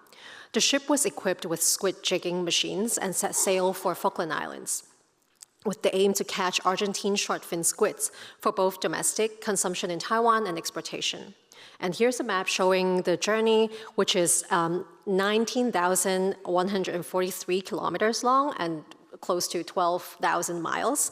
The ship went from Kaohsiung to Singapore to pick up crew members recruited from various Southeast Asian countries, and then went through the Malacca Strait into the Indian Ocean, picked up supplies in Cape Town, and finally sailed across the Atlantic to Falkland Islands, near the southern tip of Argentina. Populated by a motley crew of workers hailing from Indonesia, Vietnam, the Philippines, China, and Taiwan, the ship was no different from any other commercial fishing vessel owned by Taiwanese companies sailing the same route that winter, except that there was an artist-filmmaker on board with the crew. Kaohsiung-based artist Liu Yurui has spent a decade creating visual works traversing various mediums about the port in his hometown. In these works, he ponders socioeconomic changes, labor conditions, and the politics of migration as reflected in both leisurely and commercial port activities. Through his durational immersion in this port milieu, where he is often seen hanging around and filming, he forged friendly relations with men working in different capacities there and earned filming opportunities through these relationships. This was how he managed to join a distant water voyage and obtain the permission to film a commercial fishing crew, even though the commercial fishing industry is notoriously inaccessible and sometimes even described as secretive. The journey resulted in a series of works in a number of mediums, including a photography series, an artist books, a short film, a documentary, and an installation, with a slightly different emphasis in each work. So this is the poster of the documentary, which will be the focus of this paper. And I want to show this because this image captures an important moment and juxtaposition in the work. There are the hands of the worker holding a translucent squid gingerly, almost as if it is a sacrificial offering to the viewer, who probably doubles as a seafood consumer as well. The squid is caught in a liminal moment between life and death, and we also have the juxtaposition between the squid and the very weathered workers' hands, between two kinds of bodies that are treated as expendable within the context of the transnational fishing industry. Here I also have images from the installation fishing area, which is another work from the journey that generated by the journey. And it was a commission for the Taiwan Biennial in 2020. So I won't delve into this work in detail due to time constraint, but I want to point out in passing the resonance between this work and the documentary that I'll look at a little bit later. So here, there's a partial recreation of the crammed berths, which shows not only traces of the crew members' everyday living, but also their methods of making a home out of this temporary dwelling, including the signs, the graffiti, and the pictures they stick on the walls. Oops, sorry. Oh, it's not okay. In the book, New Chinese Language Documentaries, Ethics, Subject, and Place, film scholars Kuei-Fen Chu and Yinjing Zhang argue that for Taiwanese documentary filmmakers, filmmaking is not so much a quest for the objective truth, but the praxis of an ethical relation to the other. As I've demonstrated, Liu is an artist who produces works across multiple media, and I would argue that this concern about building an ethical relation to the other is not just evident in his documentaries, but also a through line in his practice overall. And in this paper, I build on this argument and unpack the specific ways in which Liu Yurei's works, and here I focus in this paper mostly on the documentary, how his works articulate forms of relationality through an emphasis on tactile knowing, minor intimacies, and an ethical effort to speak nearby rather than to speak for, thereby departing from instrumental frameworks of representing migrant labor. I first encountered this series of works in a photography exhibition titled Squid Jigger Vessel in 2018 at the Photoaura Institute of Photography in Tainan, which is a city near Kaohsiung. The exhibition was organized into 4 sections: Set Sail, Sea Route, Fishing Grounds, and Crew. And the section Set Sail brings in archival photographs of indigenous crew members from the 1980s and news coverage of Taiwan's early distant water fisheries. So in the 80s, Taiwan just succeeded in securing fishing rights at Falkland Islands. And as a result, the demand for crew members rose, and that caused many indigenous people from East Taiwan to be lured into becoming fishers through deceptive recruitment practices and were coerced to stay in this job. So in this way, the exhibition historicizes the 2015 maritime journey and situates fishing labor within the longer history of maritime extraction and colonial legacies. And just a little bit of background for those who might not be familiar with this history. So the island of Taiwan has been home to Austronesian peoples for centuries before it was colonized in turn by the Dutch, the Spanish, the Japanese, and finally by the Chinese. And the commercial fishing industry was first developed during the period of Japanese colonialism. It was later taken up by the Han Chinese after the Kuomintang's retreat to Taiwan in 1949. So in other words, the fishing industry was developed within the colonial context. The larger photographs in this show, some of which are shown here, focus on the more spectacular aspects of the voyage, including the storm that the ship weathered through in the Indian Ocean, a giant flock of albatrosses, and dramatic moments of maritime labor. These still images echo parts of the documentary Squid Jigging Fishing Boat, so they all have pretty similar names, that highlight the grueling labor processes on the ship alongside the physical toll it takes on the crew's bodies. But the film draws on its formal affordances and manages to submerge the audience in the sensory environment aboard the ship, thus opening up the possibility of tactile knowing. Early on in the film, the artist introduced the sharp sounds of the buzzer, which indicates work time and meal time. In both instances, the ring of the buzzer is edited in as non-simultaneous diegetic sounds as they accompany rather than precede the actions that they're designed to prompt. This temporal displacement prevents the sound from functioning as a purely informational cue and instead registers as a bodily interruption. The buzzer entrenches the viewer sensorially, imposing a rhythm that is felt before it is understood. And in this way, the film situates the audience within the ship's sonic regime, where time is experienced as a sequence of enforced interruptions. Through this simple device, the artist propels the viewer into the soundscape of the vessel, where the buzzer sound serves as both a marker of time and a disciplinary device, dictating what actions are acceptable in a given frame of time. The submersion into the sensory world of the migrant workers is most palpably at play in the sequence showing workers laboring to prepare the ship for squid jigging before their arrival at the fishing grounds. So here we see that the workers, with no life jackets or any kind of safety device, are tasked with mounting catch trays along the side of the ship. And to do this, they have to stand on the narrow railings of the ship in bare feet, or even on the flimsy trays jutting out over the ship. So these are the catch trays. So the workers, they have to climb onto the catch trays to work, as you can see here. And Yi Yong, the first mate on the ship, explains that it is not uncommon for crew members to fall off the ship while working and disappear into the vast ocean. And the very real physical danger of this task is conveyed viscerally and emphasized by the awkward camera angles, and like here pointing up from the deck, sorry, in the previous slide, like pointing up from the deck, and and point of view shots, some of which were filmed by a GoPro mounted on workers, showing us the height of where they stand and also how windy it is. In her study of cinematic tactility, Jennifer Barker suggests that film can demand a kinesthetic engagement from the viewer. And in this case, the vertigo-inducing point-of-view shots might trigger a physical reaction in the spectator, such as a tightening of muscle from feeling anxious. For a moment, we respond to the extreme precarity of the migrant workers' bodies through our own bodily reactions.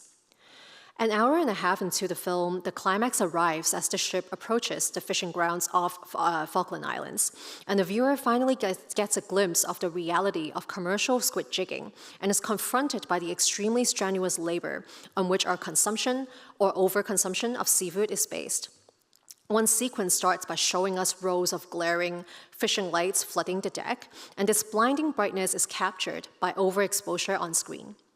This is followed by a series of extreme close-ups of a worker's red and watering eyes, as the text overlays explain that the lamps are 2,000 to 4,000 watts each, so about 20 to 40 times as bright as domestic light bulbs, and one can easily get sunburn and eye irritation from them within 20 minutes of standing close by. Through these shots, the film moves the viewer from the position of a detached observer towards a moment of intimate and tactile contact with the injured body on screen. This form of haptic looking creates the possibility of palpating the physical toll of maritime labor and transforming a cognitive understanding of the human cost to a visceral one. So my analysis so far echoes that of scholar Xin-Qing Xie, who positions this film as a migrant documentary alongside other works that focus on the plight of Southeast Asian migrant workers in Taiwan. Her analysis highlights the stratified management and power dynamics on board, the verbal violence that the migrant workers are subjected to, and the dangerous nature of their work as exposed in the film. Xie argues that the film practices the function of documentaries in giving voice to the disadvantaged and the marginalized and advocating for migrant workers' rights, following the example of Taiwanese social documentaries since the 1980s. In this sense, these migrant documentaries are seen as not that different from advocacy films presenting the strong claim that Taiwan's fishing industry amounts to a form of modern slavery and call for stronger legal oversight to put an end to the abuses. Such visual advocacy works have strong overarching messages and push a very clear agenda, telling the viewers directly what the stakes are and what actions need to be taken.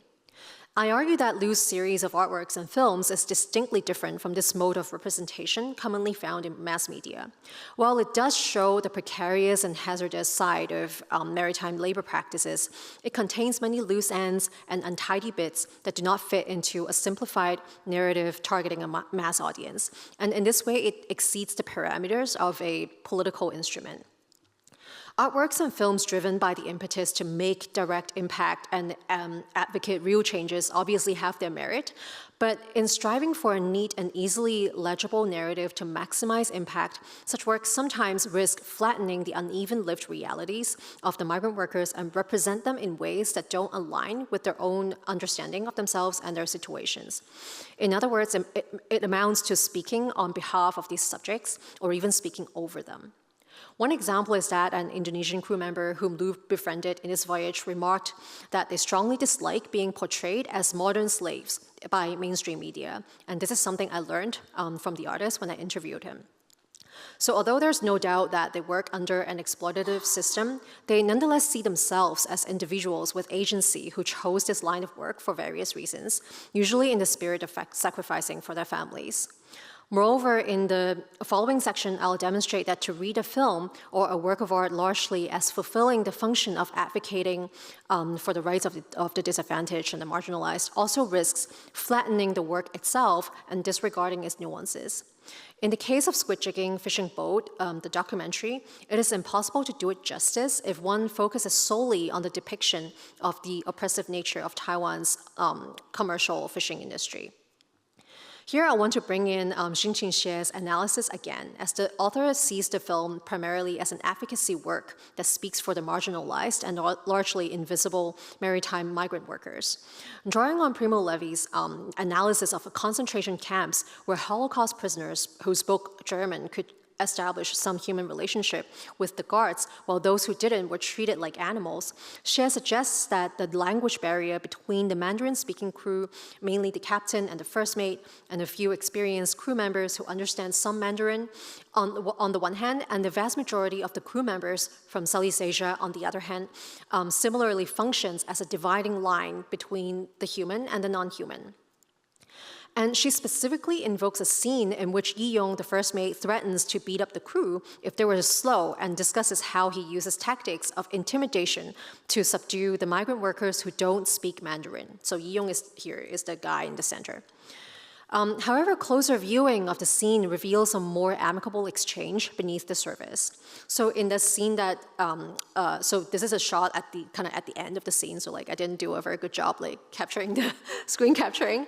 Anyway, so the camera follows Yi-yong as he walks towards a group of crew members on the deck, and it pans towards the workers as he starts reprimanding them for responding too slowly to the work buzzer. So here the viewer hears his voice but can no longer see his face or his body. He then threatens to grab his cane, implying that he'll resort to violence if they continue to be slow.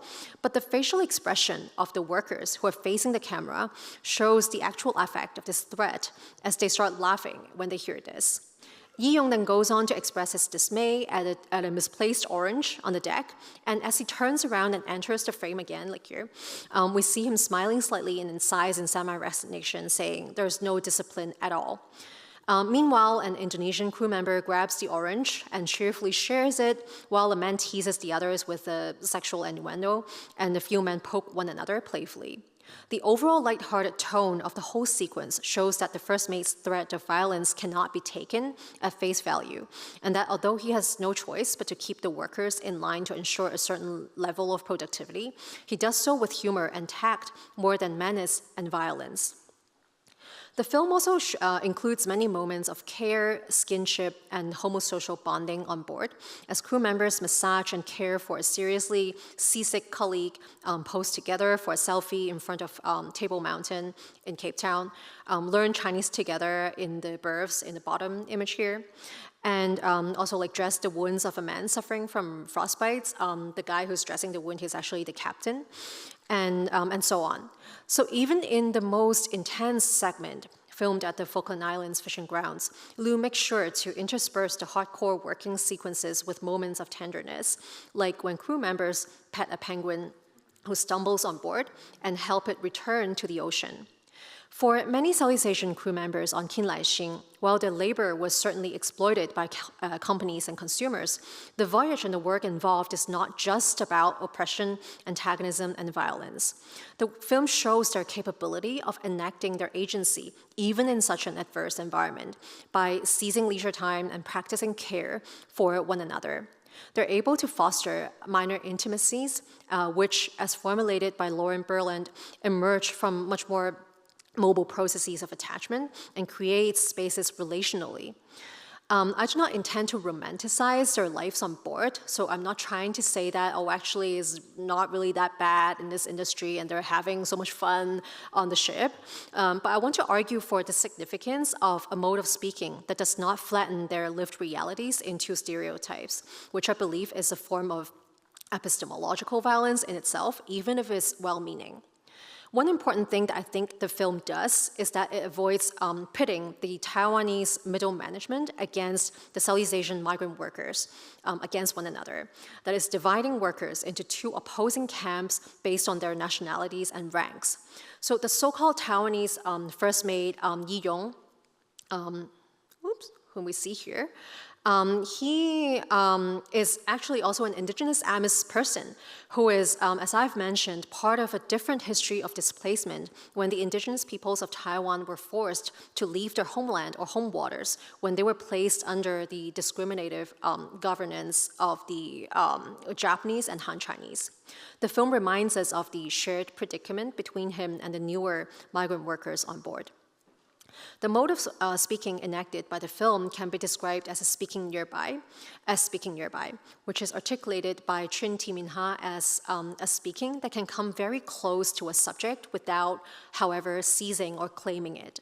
Liu Yurei's works, and not just the documentary, he does it in the installation of the ship too, enact this mode of speaking by remaining attuned to the lived realities and practices of care and resilience of the crew, allowing moments of agency and intimacy to surface without resolving them into a coherent narrative of resistance or victimhood. In doing so, the work sustains the ambivalence of life on board as both structured by exploitation and animated by relational practices at the same time. Liu Yurei's multifaceted series on the maritime voyage does not take an explicit political stance, yet it signals a resolute departure from the dominant representational paradigm involving an impulse to flatten reality without abandoning the ethical commitment to marginalized subjects. So thank you for your attention so far, and fortunately we'll be wrapping up and going home soon.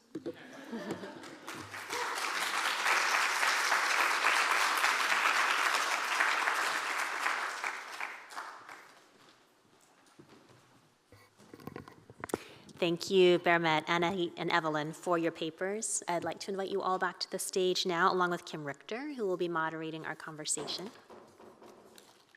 Kim Richter is Senior Research Specialist at the Getty Research Institute in Los Angeles. She received her PhD from the Department of Art History at the University of California, Los Angeles, specializing in pre-Hispanic art and archaeology. Her research focuses on pre-Hispanic Huastec art, a subject on which she has published extensively.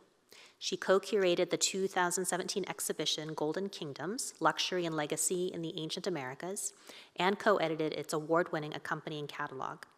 At the GRI, she leads the collaborative initiative on the Florentine Codex and the Pre-Hispanic Art Provenance Initiative, and co-leads the Huasteca Mapping Project and the Latin American and Latinx Art Initiative. Please welcome Kim Richter.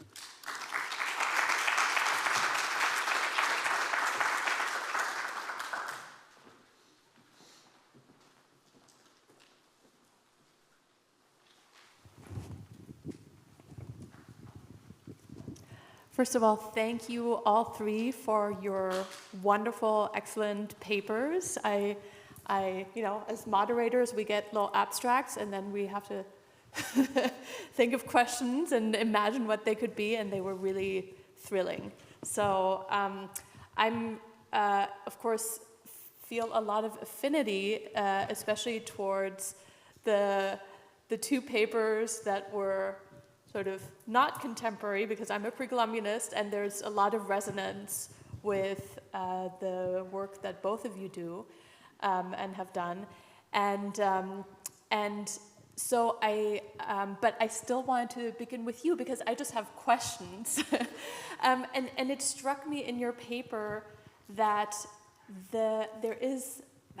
Or in the presentation, and I'm not sure because I wasn't sure at some point which were photographs as opposed to stills, but it struck me that maybe the examples that I think were photographs seem to be quite aestheticized images that seem to be quite different from the stills and what I imagine the video would be. One sort of having these aesthetic images of the ocean and the seagulls and cool images of the boat, where it doesn't really seem, it's not so evident of that hard labor. And then the stills that you really walked us through that require and capture the labor and the precarity of that labor. Is that something intentional on part of the artist, or can you speak about, or am I just imagining that? Yeah, for sure. I surely didn't do a very good job at labeling or showing what part is what. But yeah, so the spectacular, more spectacular images and the more fine images are, I think you're right, they're still photography. And I only put in a few, so it's a solo exhibition of the artist in Tainan that I saw.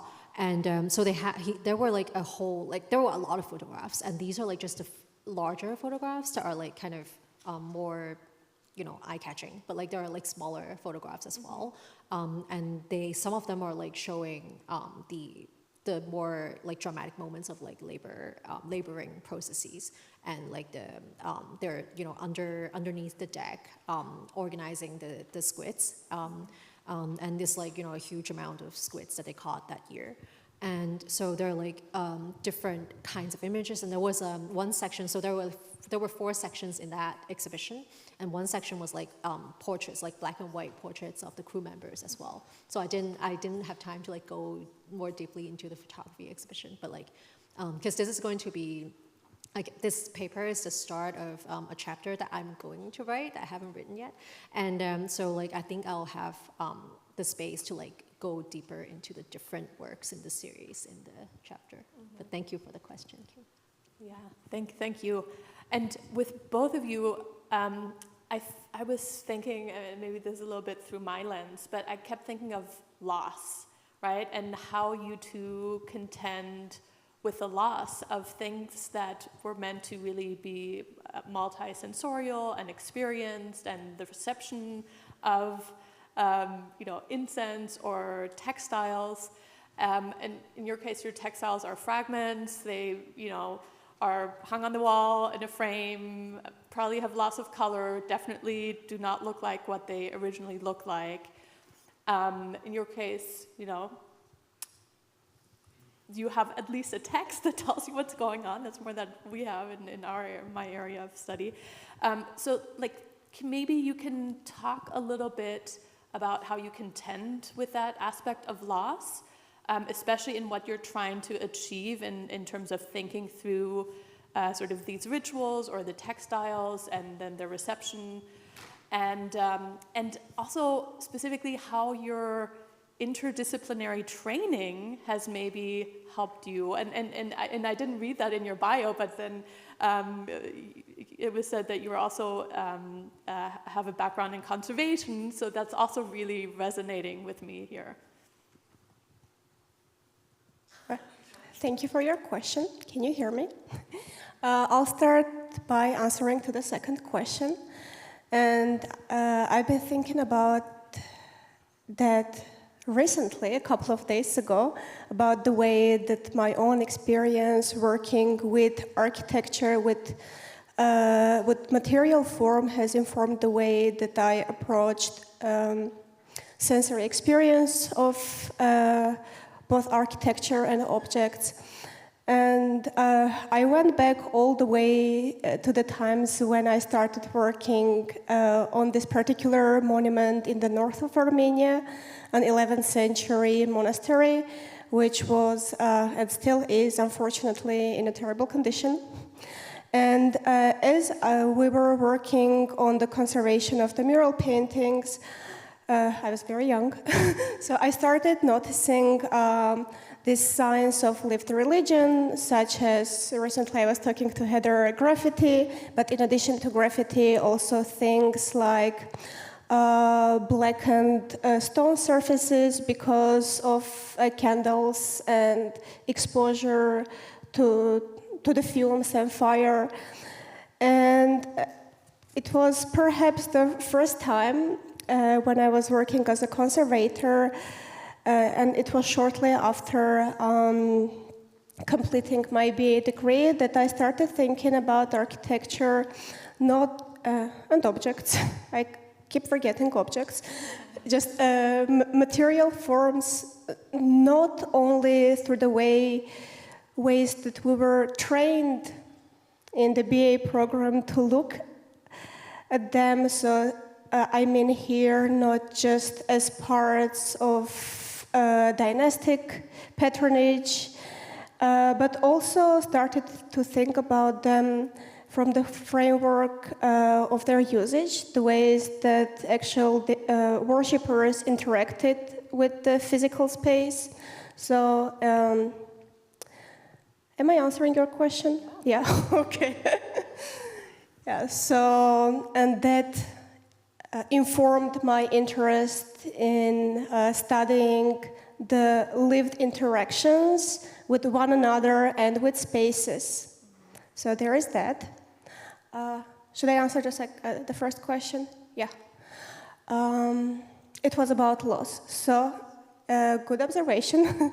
Loss has pretty much shaped my archive, both the material archive and the textual archive. So it wasn't until I started my fieldwork in Ahlat that I discovered the fragments of the Armenian khachkars, the stelas in the museum, because until that point, these fragments, well, being in the state that they are currently, didn't draw any kind of attention. So I was very happy about finally recovering something that would allow me to to have a stronger basis to talk about culture interactions. But also there are some texts surviving from Ahlat, which was another very happy discovery, and not just any texts, but ritual manuals. But just two of them, you know.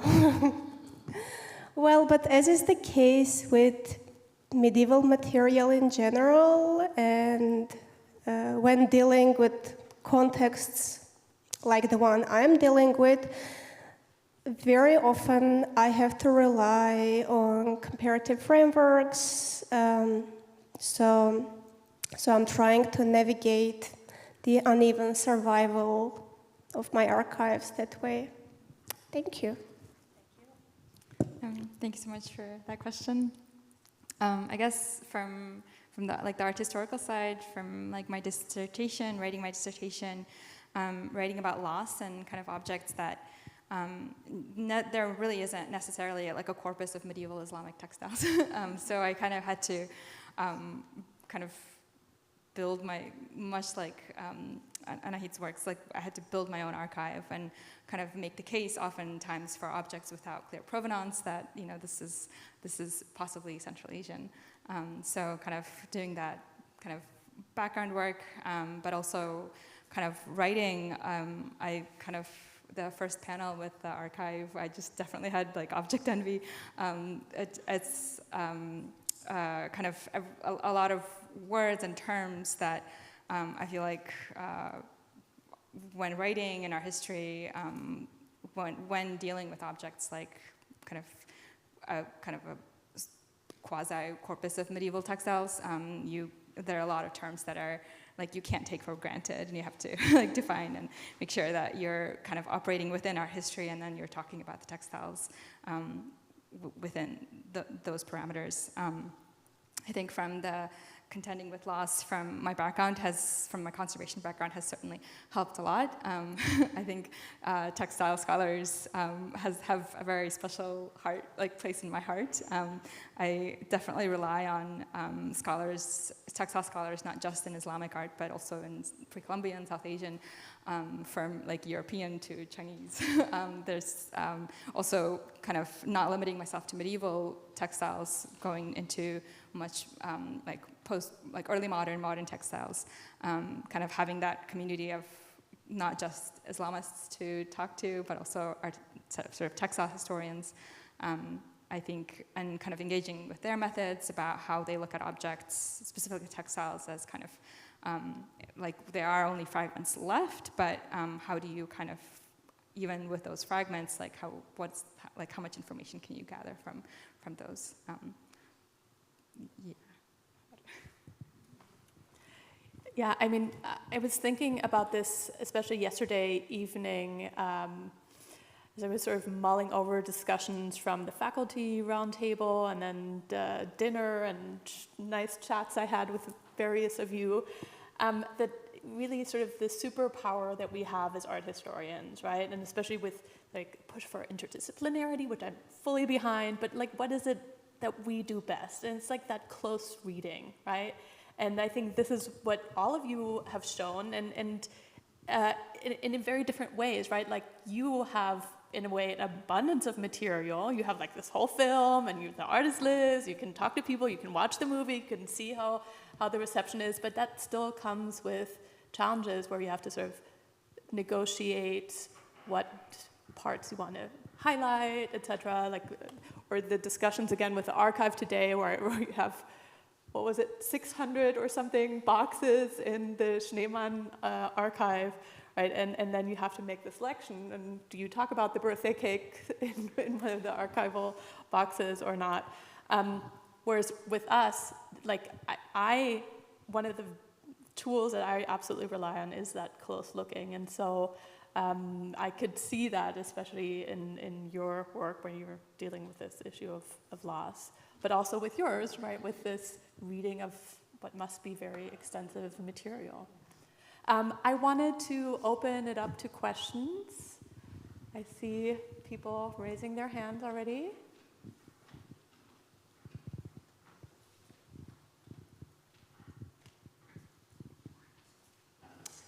Hi, I really wanted to ask the haptic question. I'm really interested in tactility and how tactility appears in all three talks in a really robust way, and bring us back to the sensorium as the operative kind of intellectual trope that's happening through here. So you've got olfactory, and you've got sort of the close-up, and I'm kind of interested, therefore, in the relationship between, if it's necessary or not, the close-up and the haptic. In other words, in what way do we need to be up close in order to think about these sensorium, this making, this processual way of thinking about the human body and space?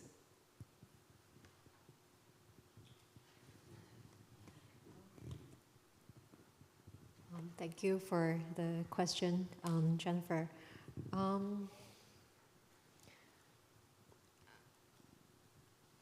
Well, yeah, I mean, like, I think like the close-up that I showed is like just one shot, but in the film, like it's like a series of shots of the same person's face and his eyes. And I think also, like, if you're looking at it, I think it's a little bit different too when you look at it on like a computer screen versus like in an actual movie theater, and like encountering that kind of really like enlarged face or like part of a face of a person. It has a certain, I don't know, like affect that like operates on you. But like it's definitely something I want to think more about. And I was thinking about the images we have, close-ups of the textiles. That's, Yeah, I think kind of the very blunt, short answer I would argue, based kind of in my dissertation, is yes. I do make the argument that kind of everything begins with that kind of first encounter with the object, and that first encounter is often either deceptive, or if you're kind of a discerning viewer, you are able to kind of negotiate and just by kind of sustained looking. And kind of from my perspective, that encounter is, if it starts with kind of at a distance, it kind of necessitates that you come closer and closer to understand what you're looking at. I kind of also, like in regards to this, I kind of a lot of kind of medieval, early Islamic texts on optics. These are kind of referenced by other scholars as well. This kind of perception that vision is actually kind of a very like haptic sense. So kind of either kind of, depending on like who you read, vision is understood as either like rays coming out of your eyes, touching and then coming back, or like the object itself, like kind of releasing rays that kind of impress physically on your eye. And this kind of impression, like kind of kind of equates vision as though it's a sense that is kind of similar to one that is a touch. So I think kind of there's also kind of I mentioned like external senses just briefly, but there is kind of a blurring between what is actually a vision, what is actually touch, what is like, yeah, and smell, and yeah.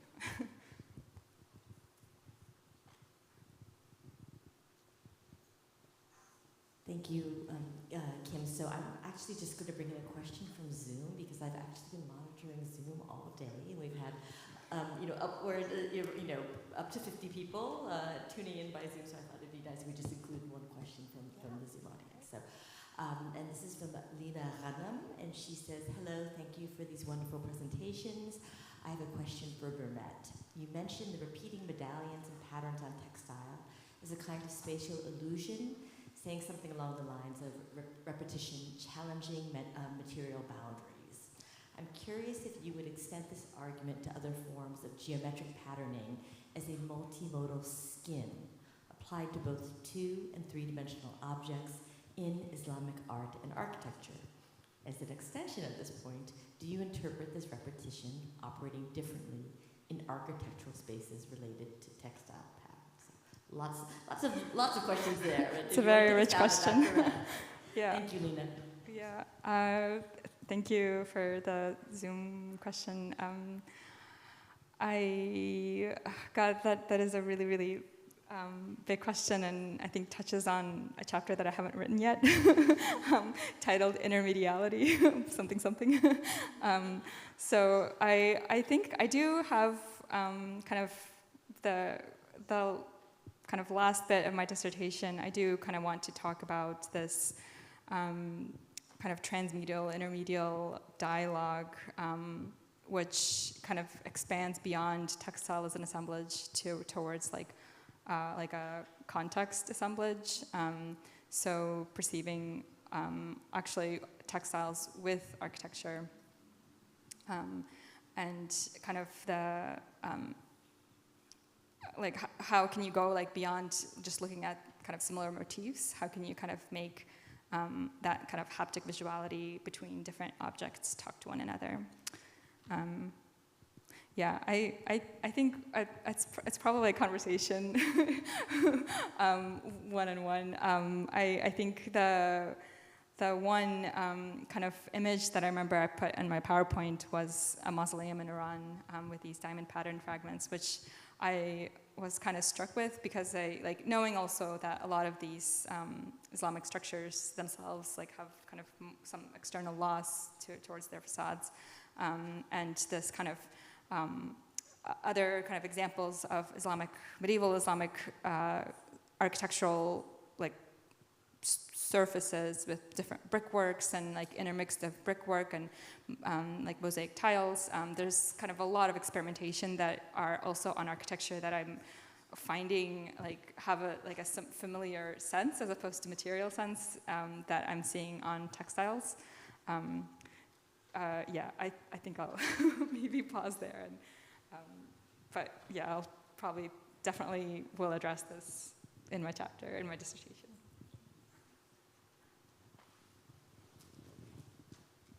I really appreciated the question about the close-up, because I think it's so essential to all these projects, but it also made me think about the extent to which the inverse is also operating here. It made me think about mediation. Like for you, Anahit, the idea that you are a person who's a scholar of visual and material culture, but the way that you're getting to know some of these funerary practices is via a textual source. right? Or for you, Evelyn, thinking about the recreation of the space of the shipping vessel in the form of an art installation that exists inside of a museum that you can go into. And for Bermet, I was really engaged with your conversation about creating your own archive and doing this provenance work to prove that things came from Central Asia. And I assume that some of those pieces you maybe haven't encountered in person, or at least you first became interested in them at a distance. So I'm interested in how this process of mediation is operating in all of your research methodologies.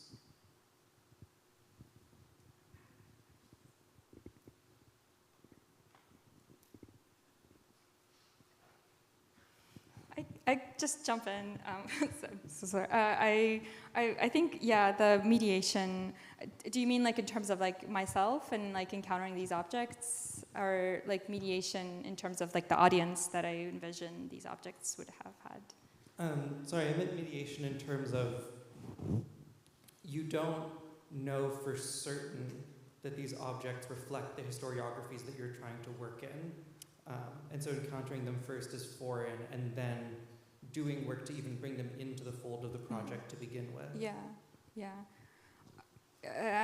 I do just like that, like internal anxiety that some of the objects that I am talking about may not entirely be within the context. I like the most kind of basic instrumental analysis you can do with them is radiocarbon date to the period, and I think with these textile objects, you can kind of also kind of lean on this idea that of objects as like kind of portable, maybe perhaps, and the fact that maybe not having an exact provenance possibly is the point of some of these objects. So having this like an object that can function in multiple different audiences, be transported somewhere else, function there just as well as it was in possibly like Persianate context. So I think maybe besides like kind of basic instrumental analyses, like the kind of all the what ifs I kind of do mention, and yeah. Does have any? Oh, I can try to go next. Well, in my case, given the state of preservation of the material forms that I'm dealing with, very often I do need to resort to written sources in order to reconstruct this funerary sensorium that was at play in my case study town. But I do iconographic analysis of the funerary markers, for example, and do what I call a study of object affordances in my approach to funerary implements like lamps or sensors. But in order to make sense of this funerary sensorium in a historical manner, I put them in conversation with these texts to think about these imaginaries of the afterlife, that interactions, like visual interactions and all other types of sensory interactions with the forms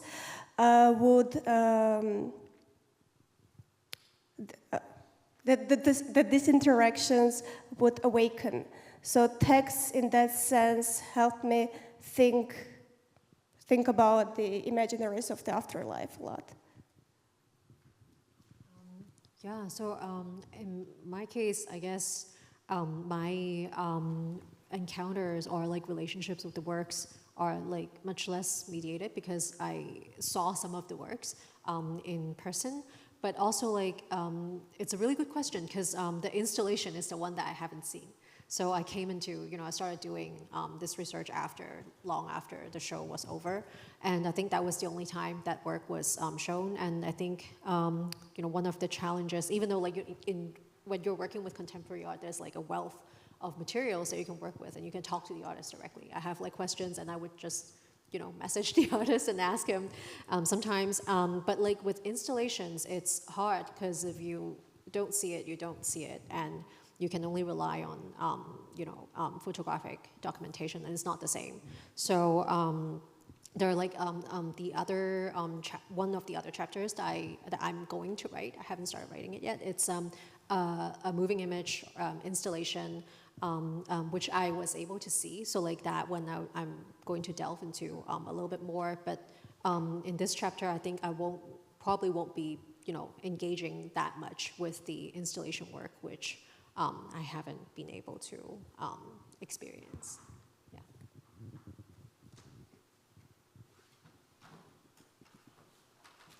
So I have a question.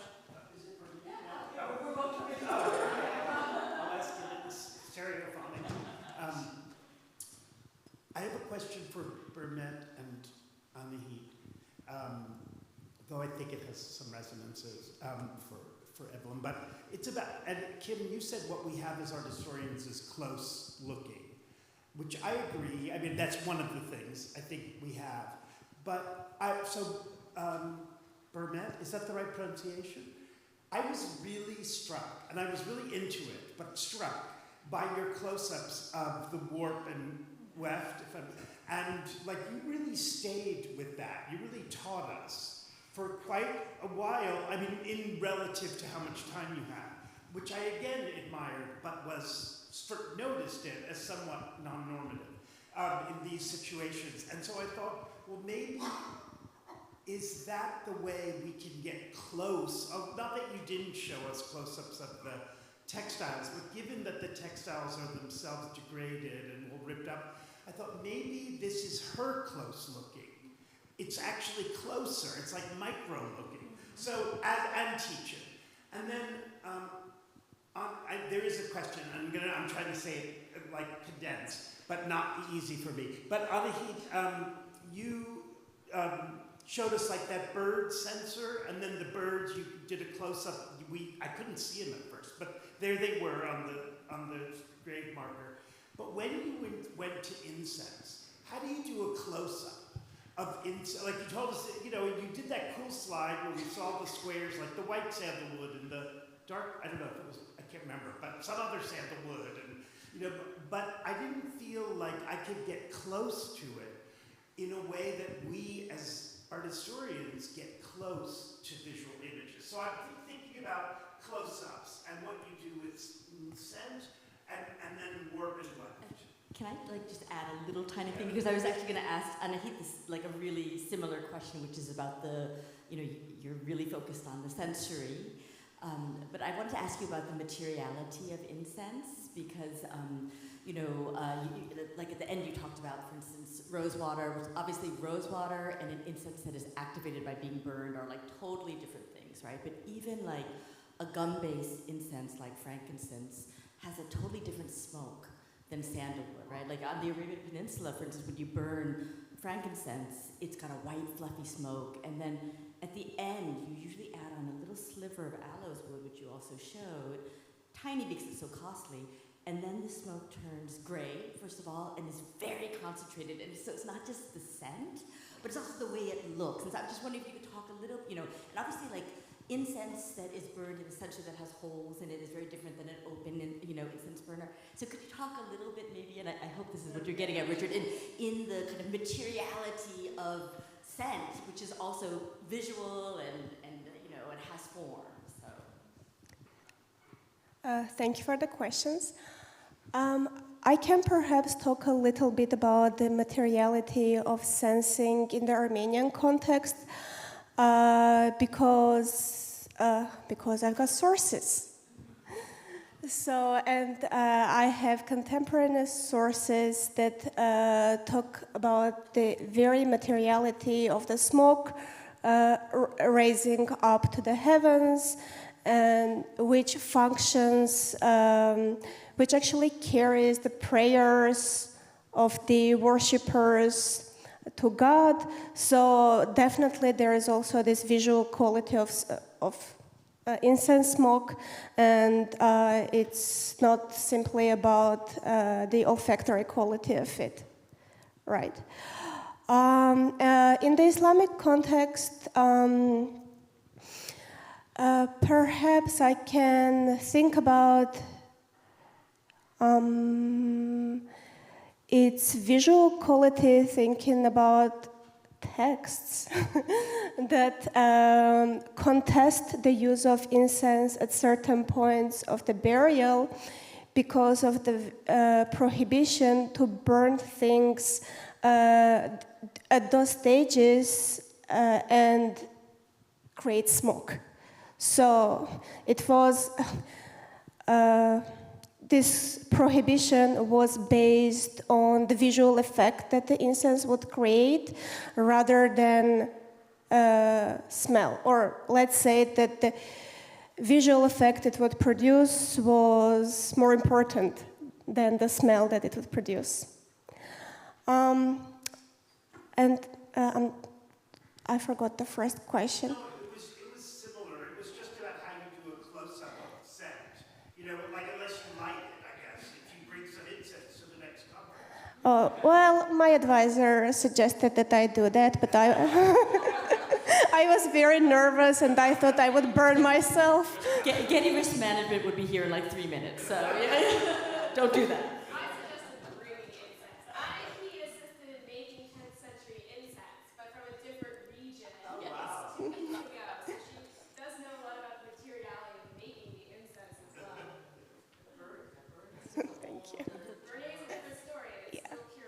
Yeah. Hopefully in a couple of weeks.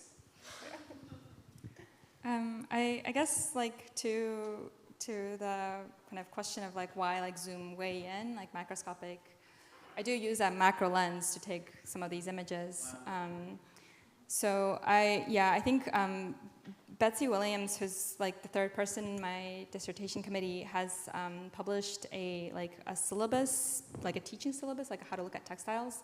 And in it, she wrote that like there's kind of a pre-modern, modern divide, where like before there was kind of an embodied kind of wider audience acknowledgement of like kind of quality and like construction of textiles, which kind of is echoed by a lot of kind of conversations that I've had with kind of modern textile artists who kind of, especially like thread spinners, who can kind of visually assess like this, like the size of the spindle whorl they need to spin a certain like weight of thread. So this kind of like almost like embodied knowledge that like people had, which at the moment we do not. So I think I like kind of re-engaging that kind of ability to look at a textile and say, oh, like there's actually a lot of like reverse engineering that you need to kind of imagine how these textile, like the workshop weavers had to reconstruct like deconstruct and then construct again something that they've only imagined as kind of as a visual surface before the actual object. So I think, I think it's probably the kind of the very amongst also other textile kind of scholars who look at textiles, historical textiles, especially like fragmented textiles. It is kind of a very standard approach to look very, very, very closely at an object. Yeah, I can't say how many books I've read and seen, and presentations about warp and weft, and presentations of tiny textile. This is archaeology, right? In a way, and how we have to rely on this close looking because of the lack of the other sources that we have. So, and what amazing it is, what you can extract from the remnants of a small fragment like that. It's really when you have the expert knowledge, right, to be able to reconstruct it is amazing. Yeah. I have one. So I wish I had I wish I were genius enough to come up with a question for all three of you, but it is 5 o'clock. So I'm going to pitch towards the modernists. Is it 6? It's 6. Oh my goodness. Okay, very fast. I mean, what this conversation gets at for me, and I've thought about this a lot, is that you are working on things where we have current practitioners, people who make and use incense, people who weave, and weaving is very complex. And I'm just wondering, what role do you think drawing on contemporary knowledge has in a project about the Middle Ages, and learning from these kinds of current practitioners, and also what role historical reconstruction can have in knowledge production? It's a very easy question.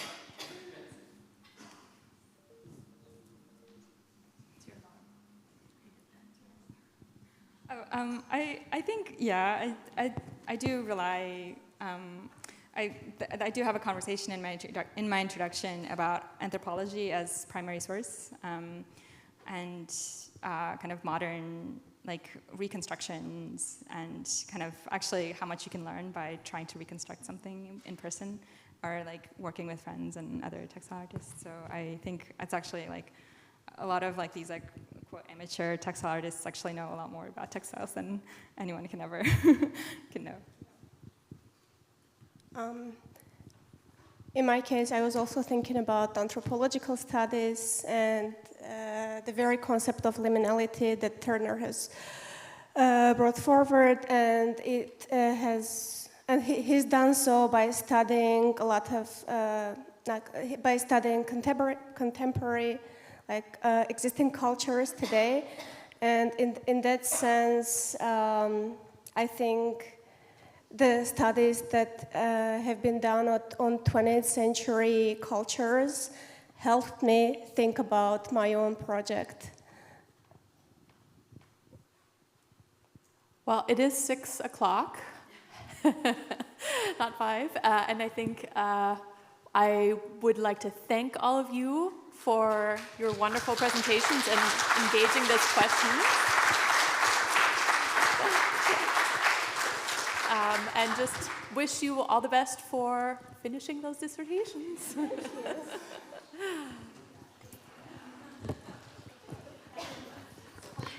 Yes, a big thank you to our speakers and our moderator, to all of our speakers and moderators, and to our audiences.